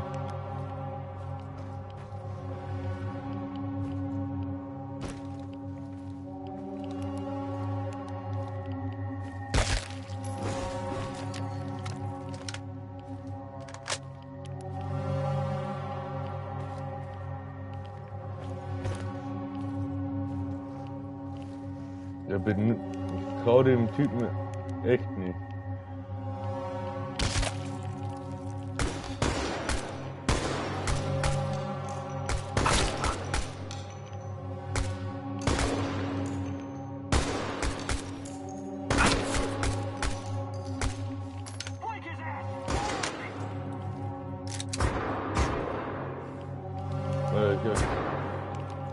gefällt manchmal nicht.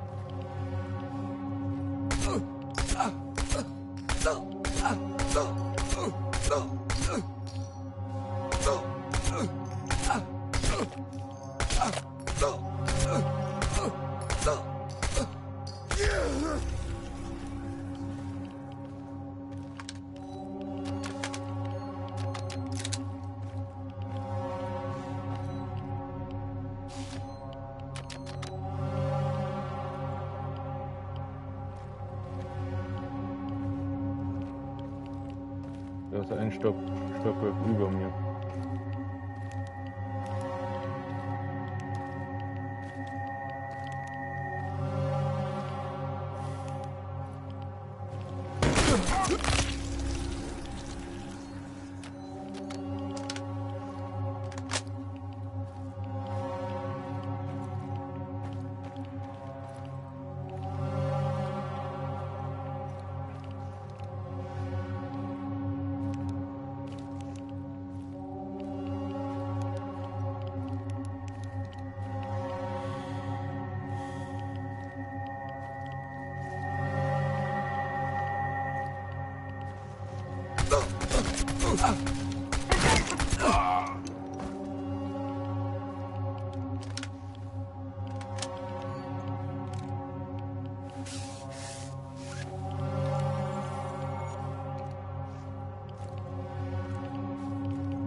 Yes. Now I can use my portal generator to get the hell out of here.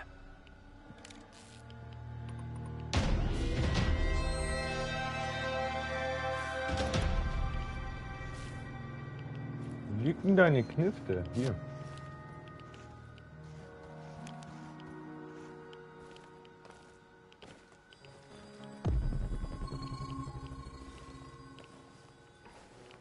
Scavenge noch ein bisschen Stuff. Glaube ich. Nein! Boah.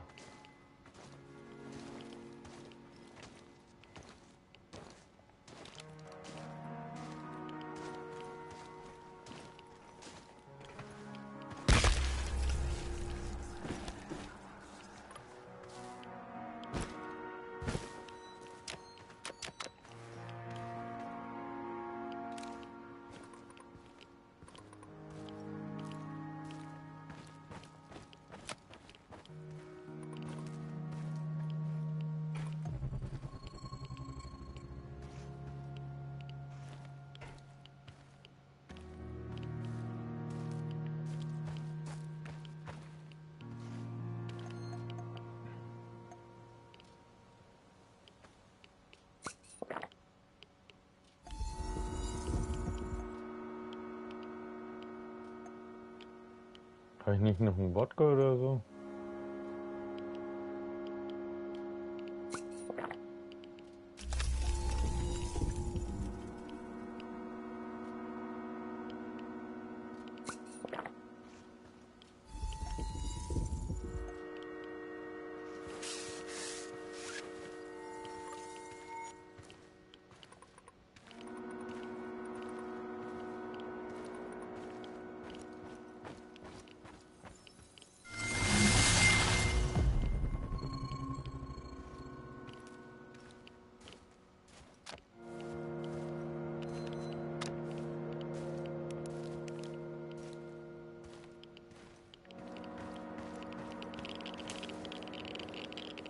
Boah, ich werde direkt wieder verstrahlt, ey.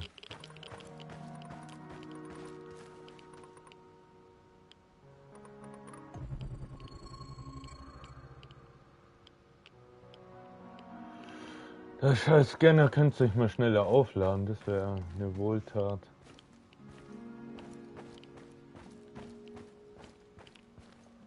Da ist jemand.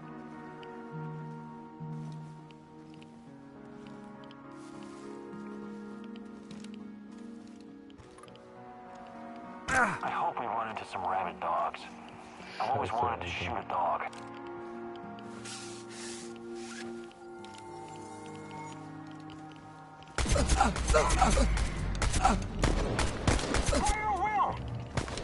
Muss reloaden.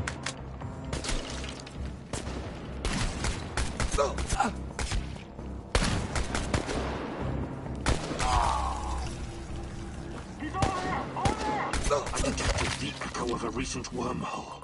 It should lead me right to him. Let's see what you're made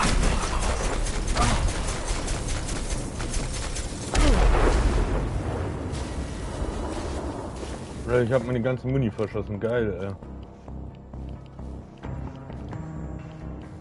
Why did you have to come back? Full of surprises, but it's not over yet.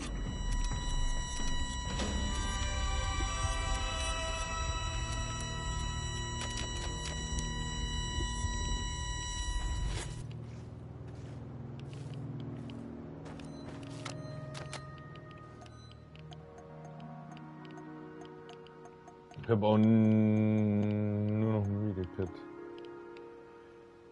Nichts mehr. Wir sind ein bisschen knapp bei Kasse gerade, würde ich sagen.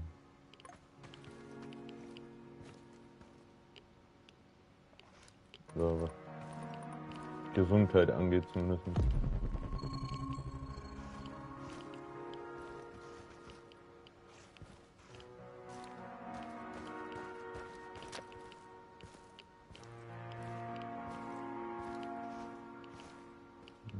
Da ist nicht so viel Stuff drin wie gewünscht. Wir gehen zurück.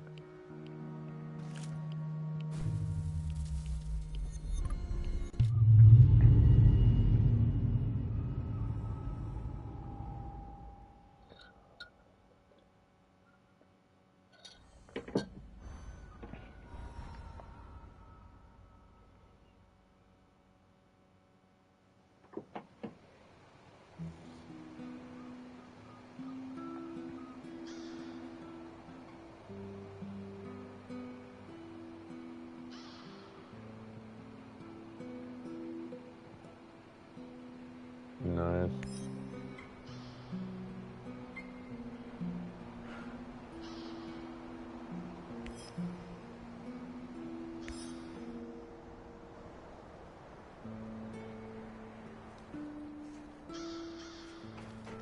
Sir, good morning, sir.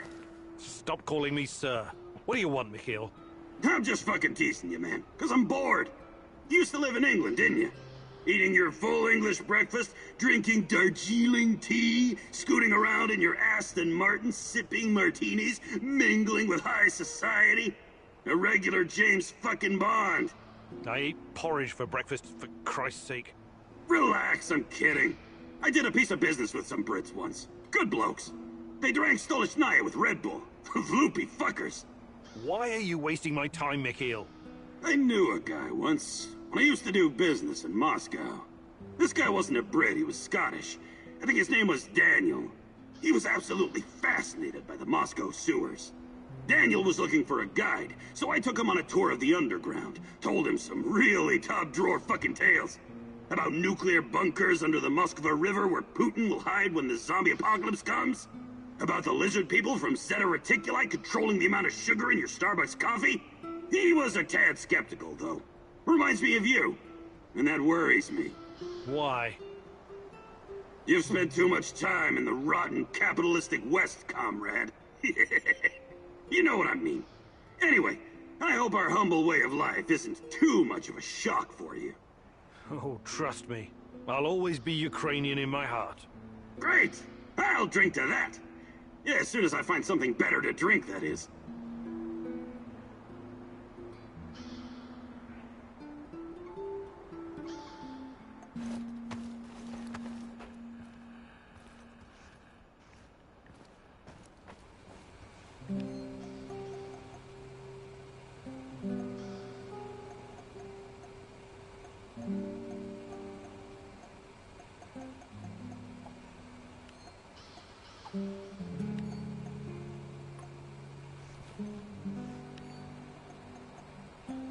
Da haben wir nochmal eine Schrotflinte und nochmal eine AK, die jetzt aber keinen Platz mehr hat.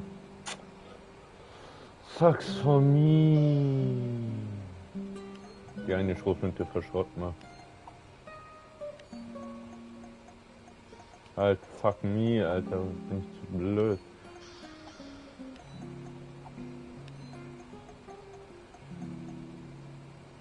Metallplatten kann ich zerlegen.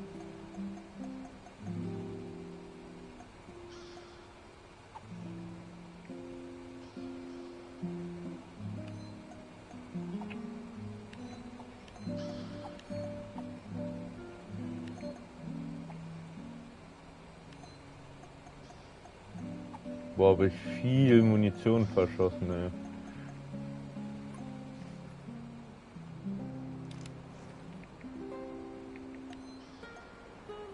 Das sind die einzigen Kugeln, die ich habe. Zack, packen wir das dahin. Medikit.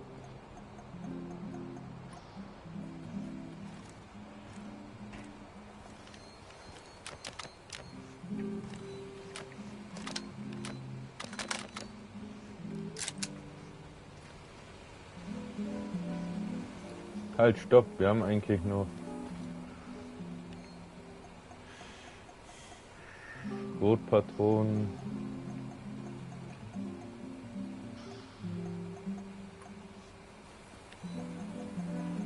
Die 16 Schuss nehme ich mit.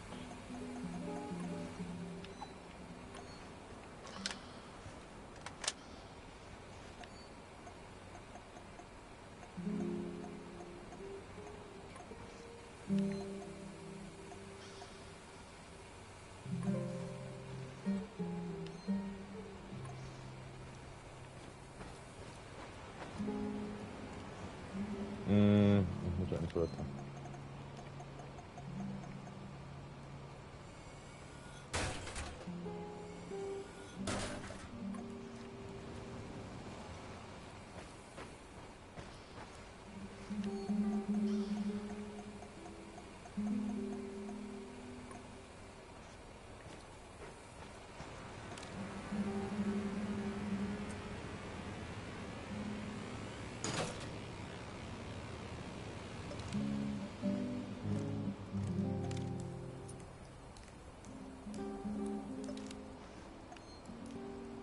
Ich brauche eigentlich nur was gegen radioaktive Strahlung.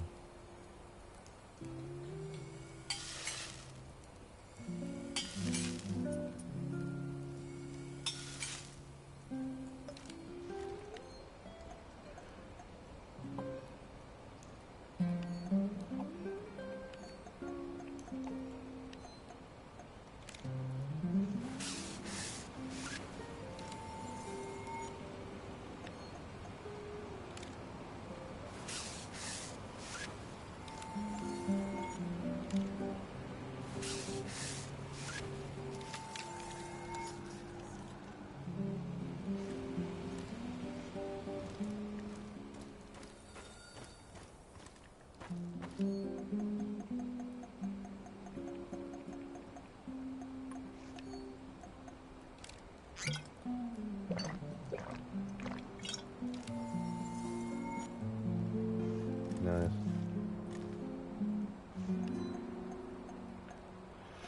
Das lassen wir so.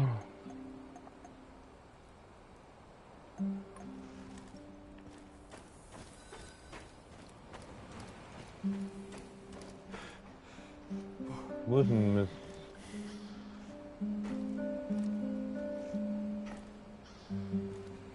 Das ist der Soldat.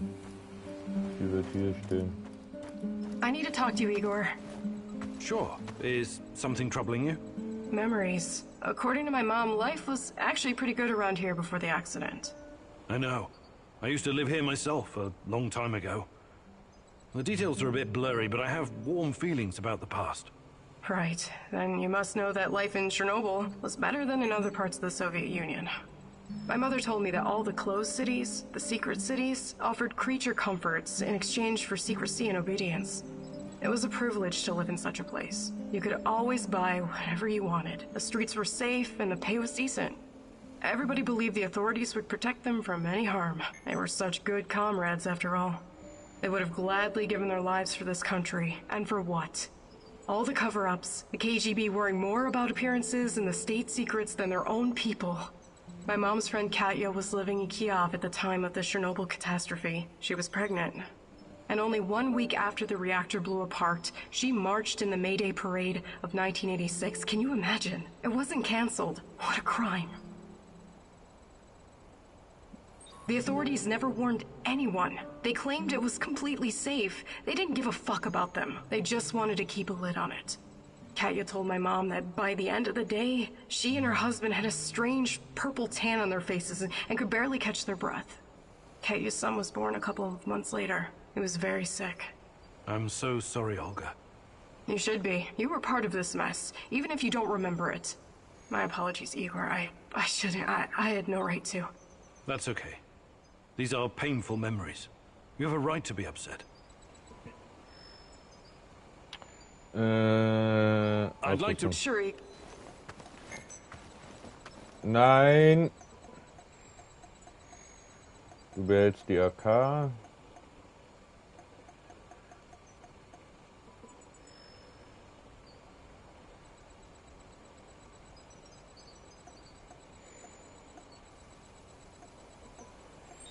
So. Ich habe 3 Fähigkeitspunkte. What can I do for you, Professor? Hi, Olga. I'd be glad to. Fantastic. I'm ready to learn. Oh, great hunt. No.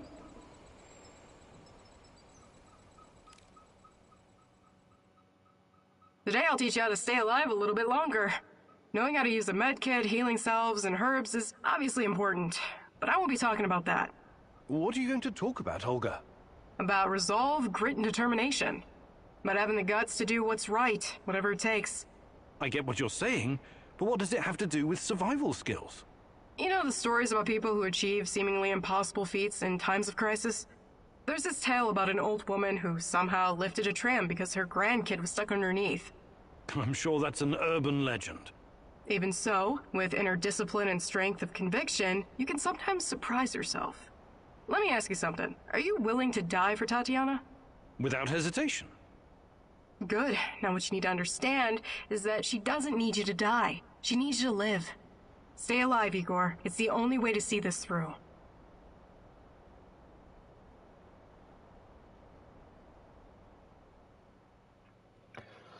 So, mal ein bisschen mehr Gesundheit.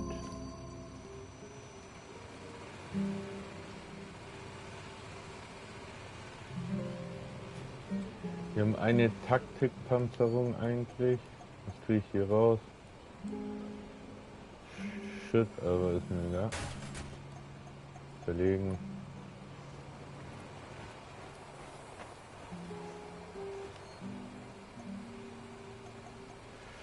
Ich könnte eventuell meine Schrotflinte mitnehmen.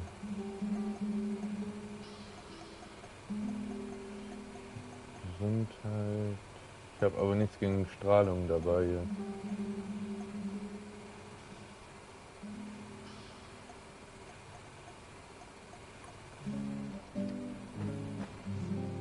Habe ich hier wirklich alles mitgenommen?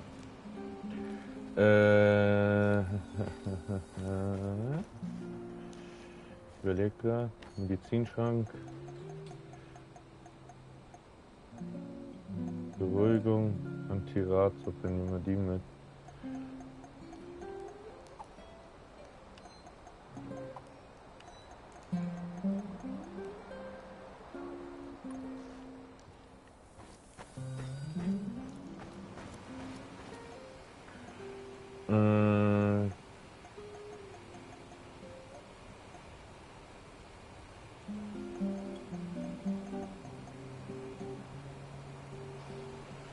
Produziert alle Arten von Verbesserungen für die Railgun.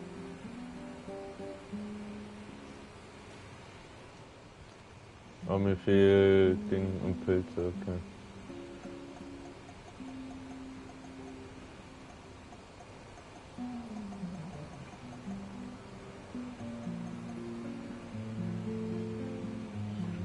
Schrotflinten, die Dingsel. Es wird hier so fucking eng langsam.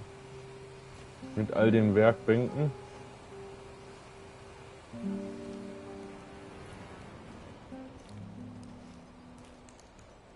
Da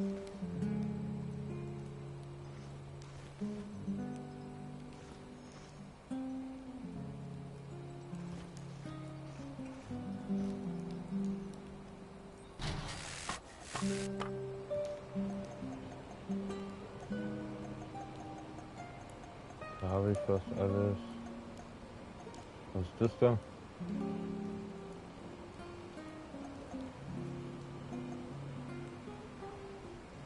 Mehr Kräuter. Jetzt muss ich erstmal was anderes abchecken.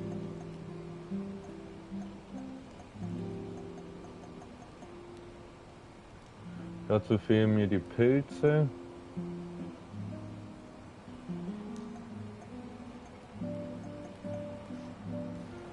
Kannst du mir das noch mal her tun?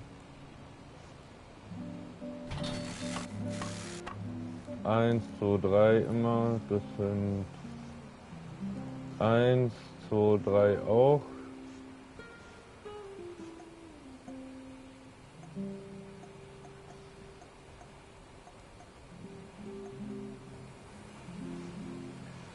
Ja, schauen wir mal.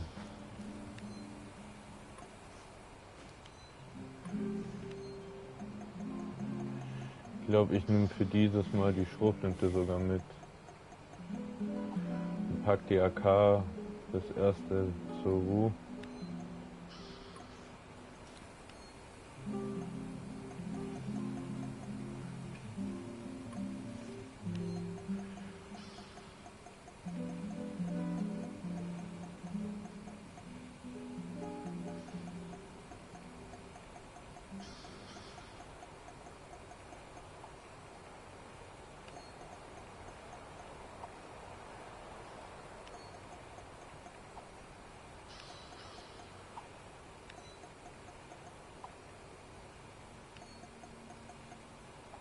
Oh, ich bin so behindert, wie ich groß bin, ey.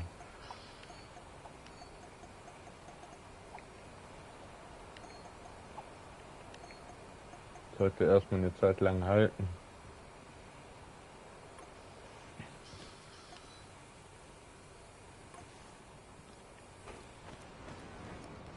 Halt. Ich muss hier eh einiges mal ein bisschen umstellen. Na schau. Magazingröße. Größere Magazinfassung, 2 Kugeln, mehr als das Standardmagazin. Das wär's. Ach, hab ich! Okay, cool.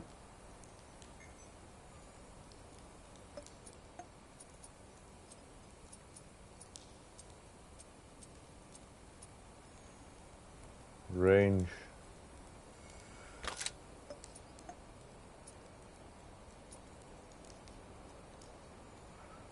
Aber da geht Reichweite um 1 runter.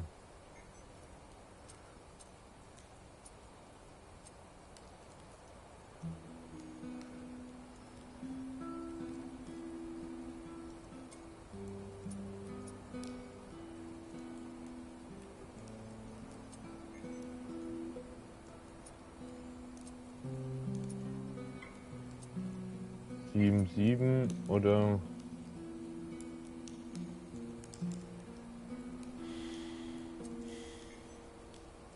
ich habe nur 2 Schuss. Haha, scheiße.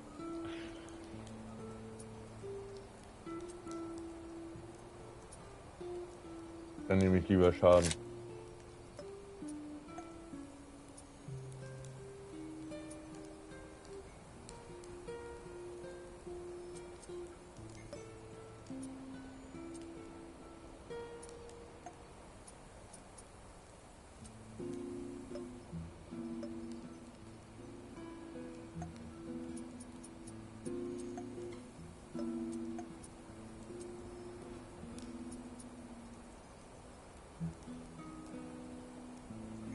Da geht Reichweite noch mal 1 runter.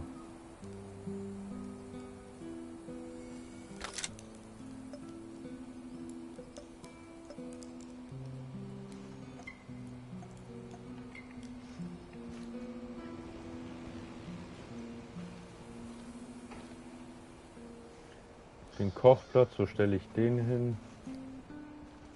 Da ist der Fernsehen.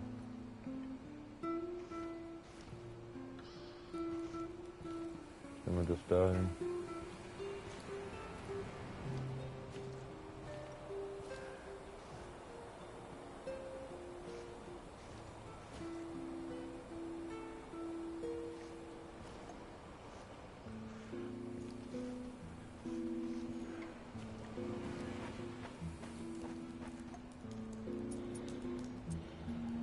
Okay, ich habe keine Kräuter.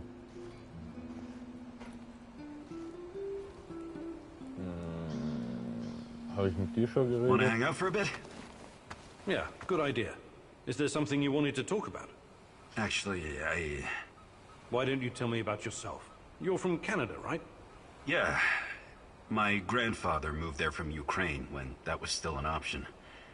I grew up in a military family with military traditions. You might say my upbringing was as straight as the barrel of a gun. It was as much a curse as it was a blessing. No family's perfect, I guess. Our fathers keep tormenting us long after they've passed. Isn't that so? You know what's worse than being raised by a control freak? Being raised by a control freak who's also a former army colonel and a goddamn millionaire. Sounds like you had a lot of expectations to meet.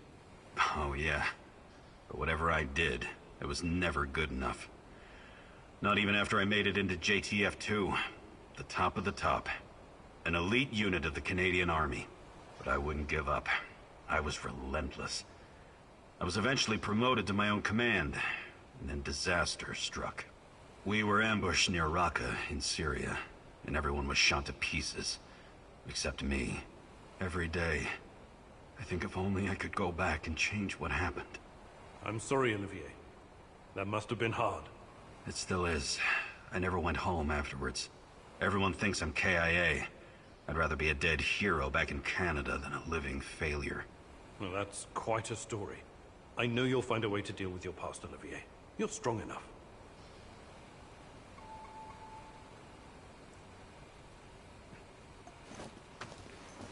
Wie viele Ressourcen habe ich?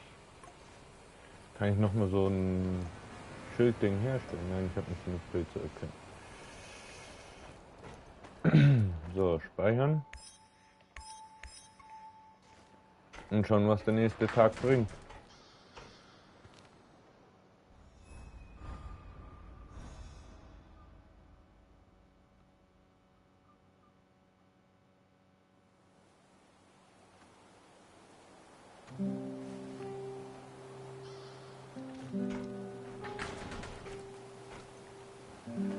Answer the radio, mousy, mousy, mouse. You know that I know you're there. You cannot hide from me, little mouse. The Rat King is almost upon us. But today, you stopped him in his tracks. I'm proud of you, mousy. You and I are going to be good friends, I think.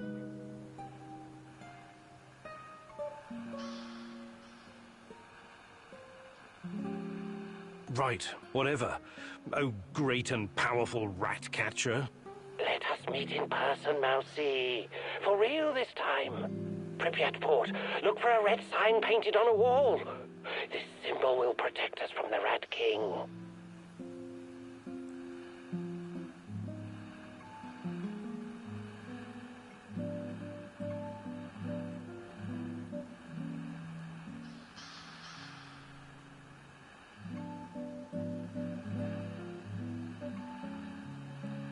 I hope you're not wasting my time.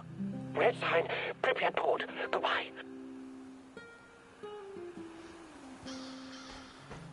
The day is still young, Igor. Let's do this. Let's get cracking.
Dada Khan is a curious figure, wouldn't you agree?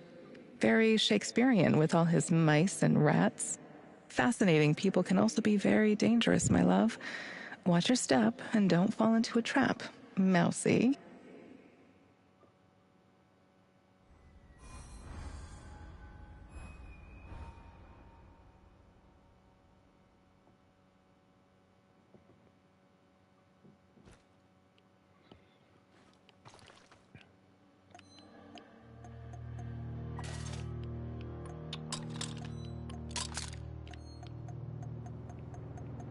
Kurzer Fix, ich habe das Ding nicht rausgekommen.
Ich dachte, das wäre ein Fuß, Lass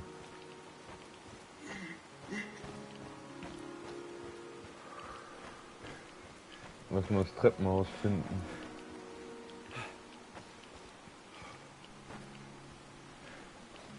Noch ein Stockwerk höher.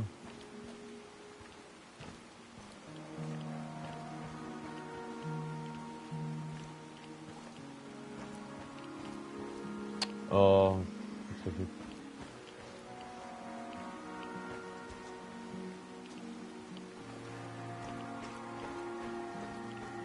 What was that noise?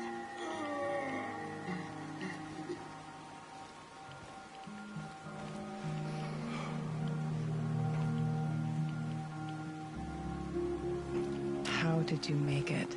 Do you even know?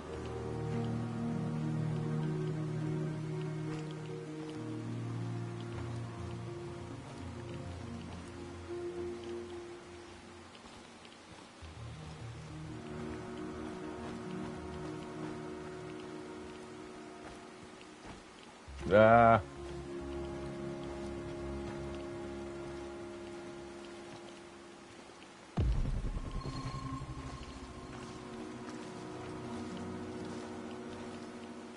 When I finish my contract, I'm going to grow a beard. Chicks in Moscow dig beards.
Don't make me come looking for you.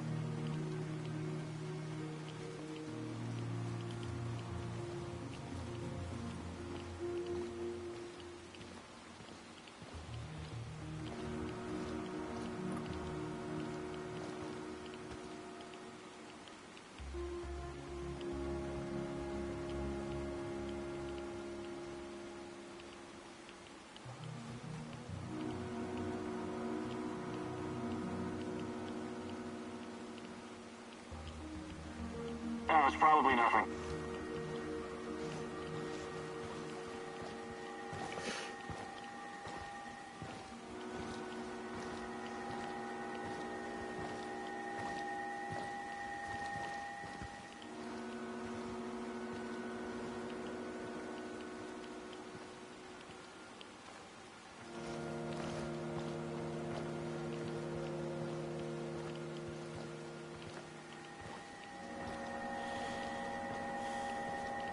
Another hour gone, 3 more to go.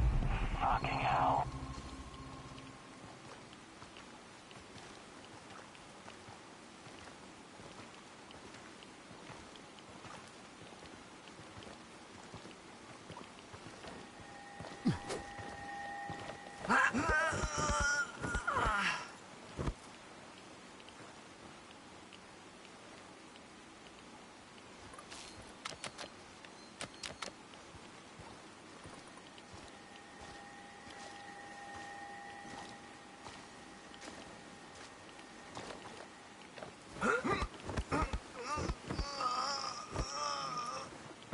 Knocken muss er halt aus.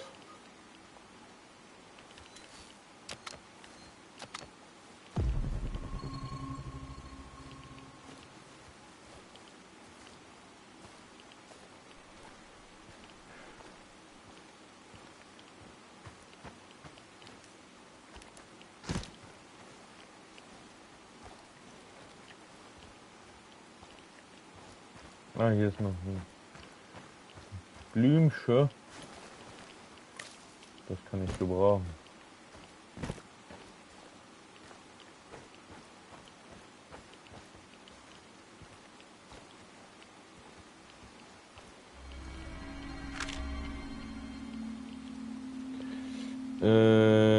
Frei. Mäuschen, ich kann dich nicht in diesem Versteck treffen. Innerhalb bestimmter Rahmen treffen. Stattdessen folge meinem Zeichen, Chaka.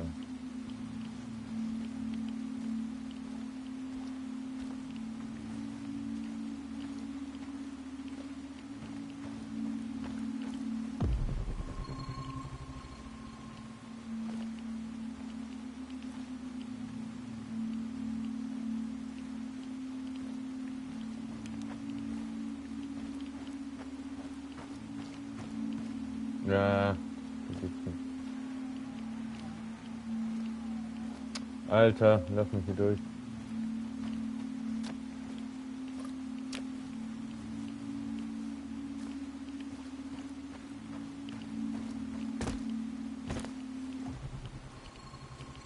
I should have taken that job at my father-in-law's factory. Shit.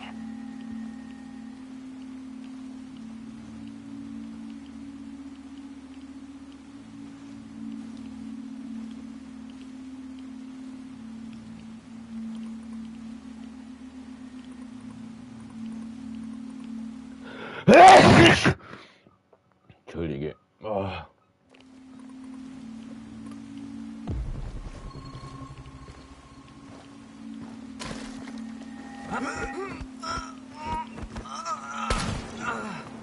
Oh. It's us or him, boys. Shoot to kill. Ziel doch!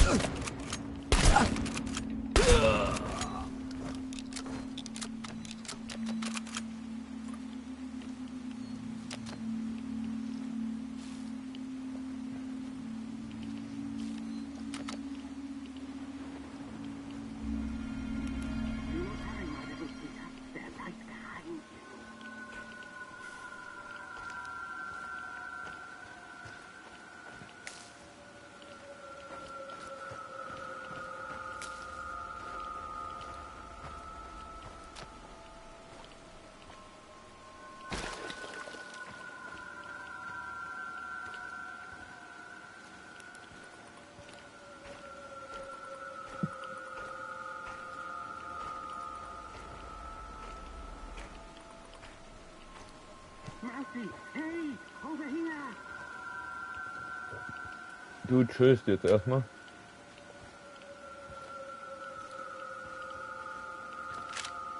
Das habe ich schon. Okay.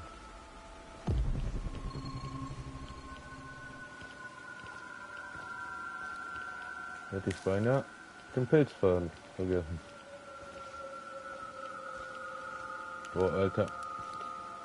Ich habe keine Orientierung gerade, ne?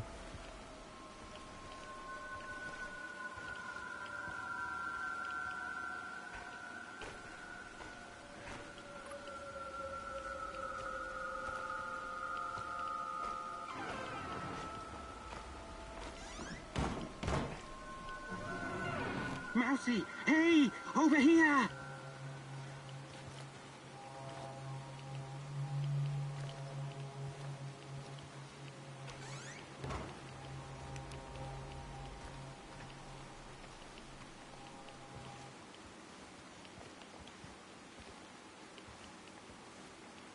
Meine Taschenlampe ist leer. Es scheint nirgendwo was Nützliches zu sein.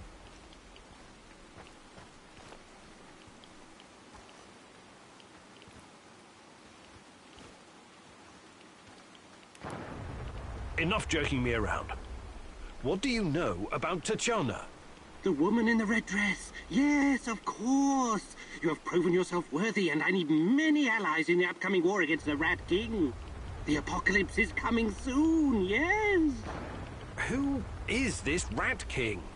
A smart question. One that I've been trying to answer myself for years. The Rat King will usher in the end of days. He and his army of rodents. They're a plague of biblical proportions. The end of all. Oh, I don't have time for this. Please get to the point, if there is one. You will make time once you see the truth. But never mind that for now. You have questions? Ask.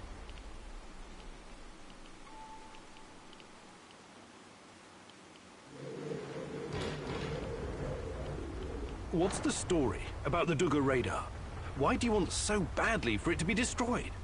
I wanted you to remember, and I wanted you to make a choice. I needed to make sure you won't follow the Rat King's path. Quiet, Mousy. They're here. Oh, shit. Rat King got the better of us this time. They mustn't get their filthy paws on my archives. Oh, you never expected the second test to come so fast, eh? Sorry, Mousy.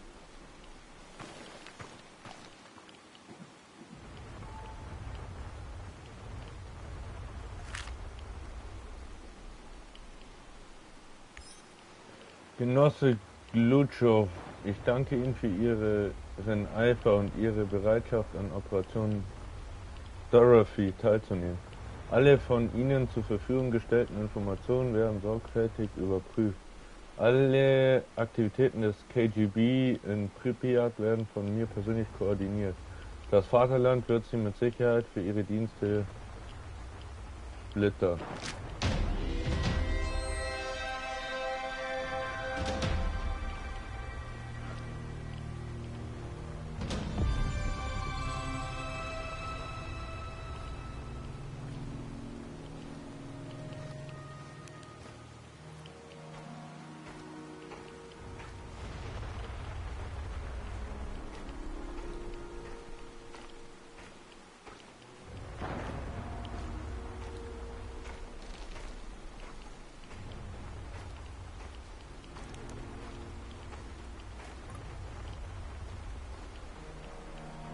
Ah, ich weiß, wer kommt.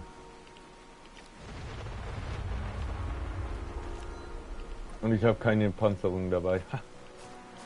I fucked myself. Boah, hab ich mich gerade erschreckt, Alter.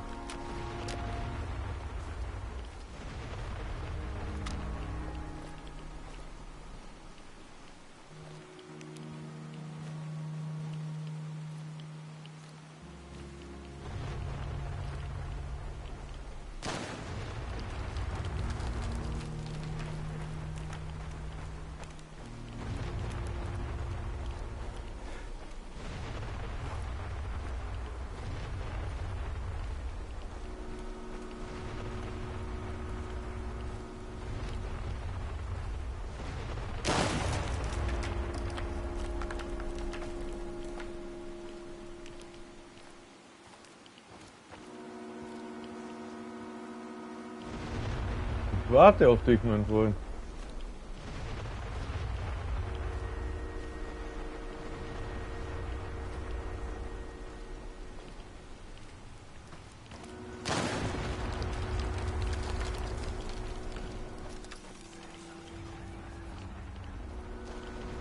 I have arrived at his last known position. It's only a matter of time before I finally see what you're made of.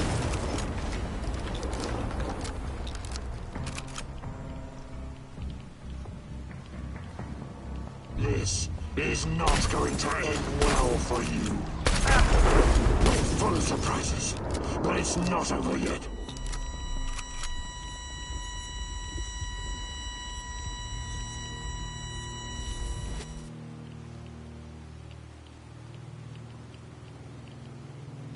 Er hat einen kürzeren gezogen.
G'day, mate.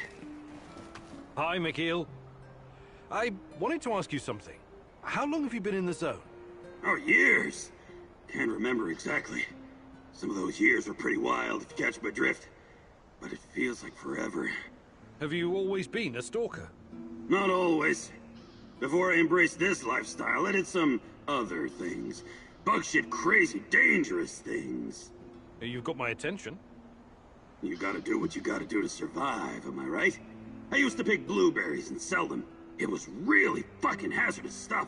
How is picking blueberries dangerous? You don't know your own shitty ass from your elbow, Professor Fancy Pants, but allow Uncle Mikhail to bring you up to speed. Blueberries are freaking irradiated as shit. Mushrooms, too. I was dealing with this guy who worked as a border guard, right? He used to search any 18-wheelers or lorries coming through. Anytime they flashed red on the radiation monitors. First time I met him, he was shitting bricks. He thought somebody was smuggling a dirty bomb into the European Union. But it wasn't a radiological device. It was fucking blueberries from Pripyat. Oh, my. This load exceeded the norm 4 to 6 times over. I kid you not, sir. It's not gonna kill you outright, but it certainly isn't healthy. Even with all those antioxidants. Fascinating. Did they put a stop to it? Of course not. The exporters just started diluting the more glowing blueberries with the less glowing ones, so the cargo wouldn't trigger the alarm. And so, glow-in-the-dark blueberries traveled to Poland, and from there to the rest of the European Union. What irony. In the end, everyone gets a taste of the Chernobyl disaster.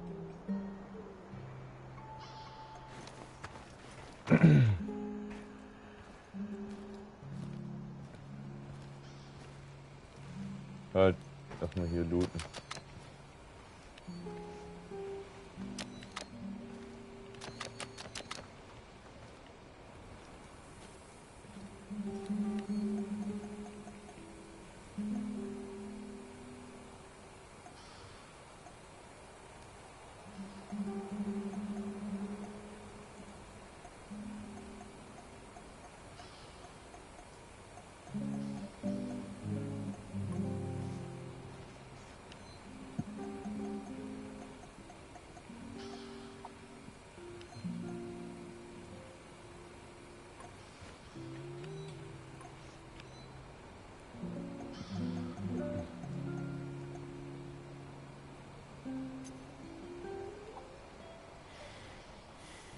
Ah nee, das geht genau auf.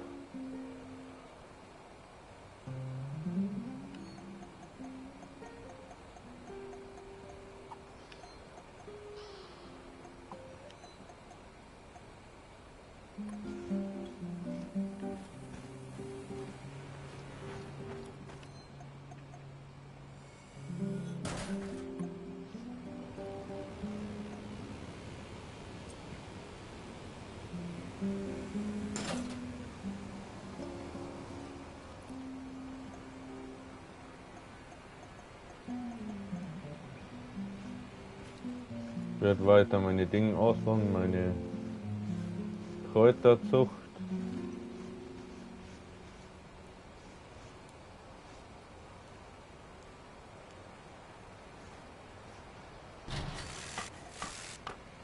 Pilze.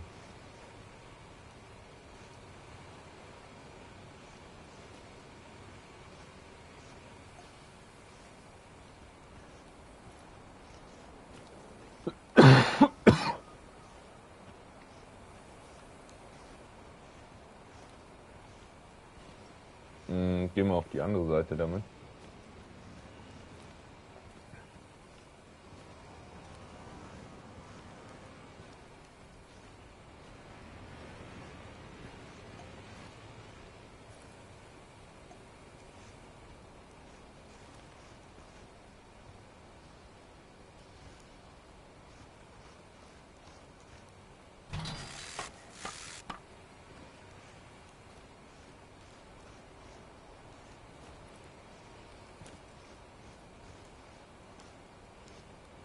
So, dann sieht das hier schon mal ein bisschen wieder schöner aus.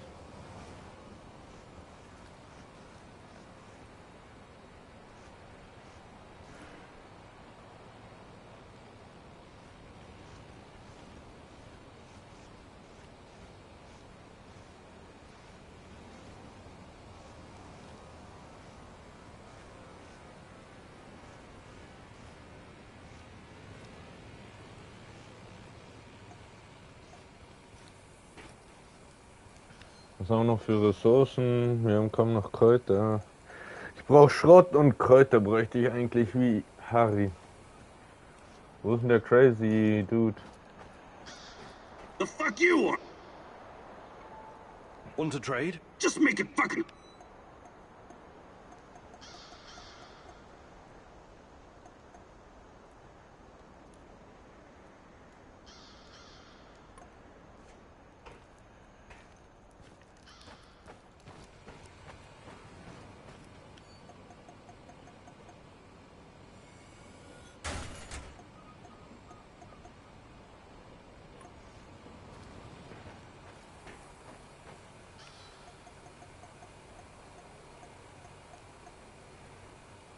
Drei Kräuter habe ich.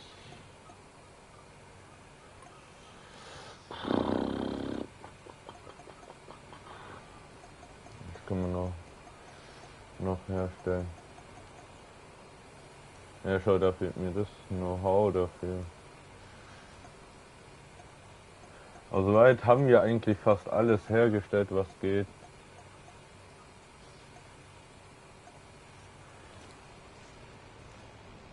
Have you heard of cloud seeding? I've heard that it's possible. Why? Because it was used to save Moscow from the Chernobyl fallout at someone else's expense. The rain would wash down the toxic particles. The first cleanup operation was just 2 days after the Chernobyl disaster. Obviously, it was done in secret. The goal was to make the rain fall on smaller cities and villages in Belarus and Ukraine, for the cloud could reach Moscow. The little people suffered because of it. No one can even guess how many people died in the radiation-related diseases in the following decades. Of course, the authorities denied it. They're still denying it even today. Every time I think about it, I wish I had one or two of those fuckers in the sights of my Moss and Nugget. I find that hard to believe. Naturally. I heard you were once a true believer in the system. It's not that simple. No need to explain yourself. It was a long time ago. Just hope you're smarter now. Those in power will always think of themselves first. Communism or no communism. Mädchen, du weißt schon, dass es nicht so einfach ist.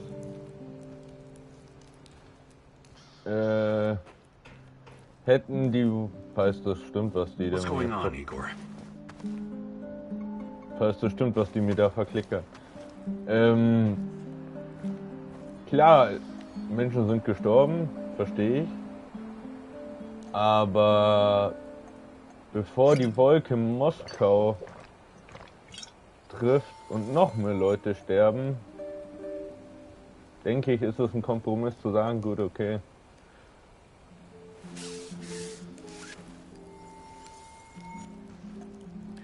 Problem mit der Ollen ist einfach, die war noch nie in Position, wo sie sowas entscheiden musste, glaube ich.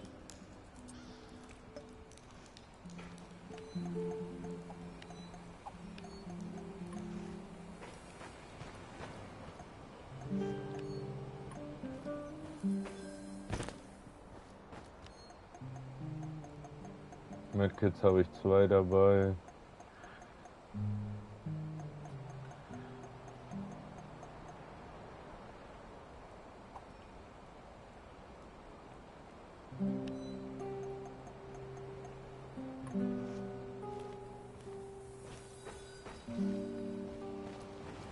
Apropos, ich glaube, ich nehme die Armbrust jetzt doch mit.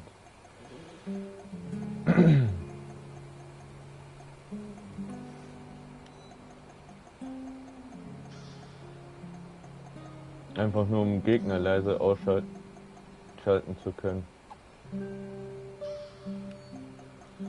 Hat man das darüber? Oder nee, das ist nicht so smart, wie ich es gern hätte. Da wird sich eh nichts ändern und so. Und einen schönen Platz schauen. So. Passt. Da habe ich. Passt.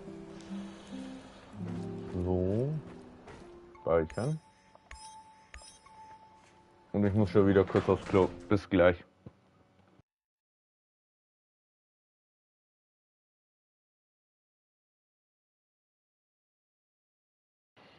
Kurze Planänderung. Ich gehe schnell mit dem Hund und dann geht's weiter. Bis zum nächsten Mal. Cheerio.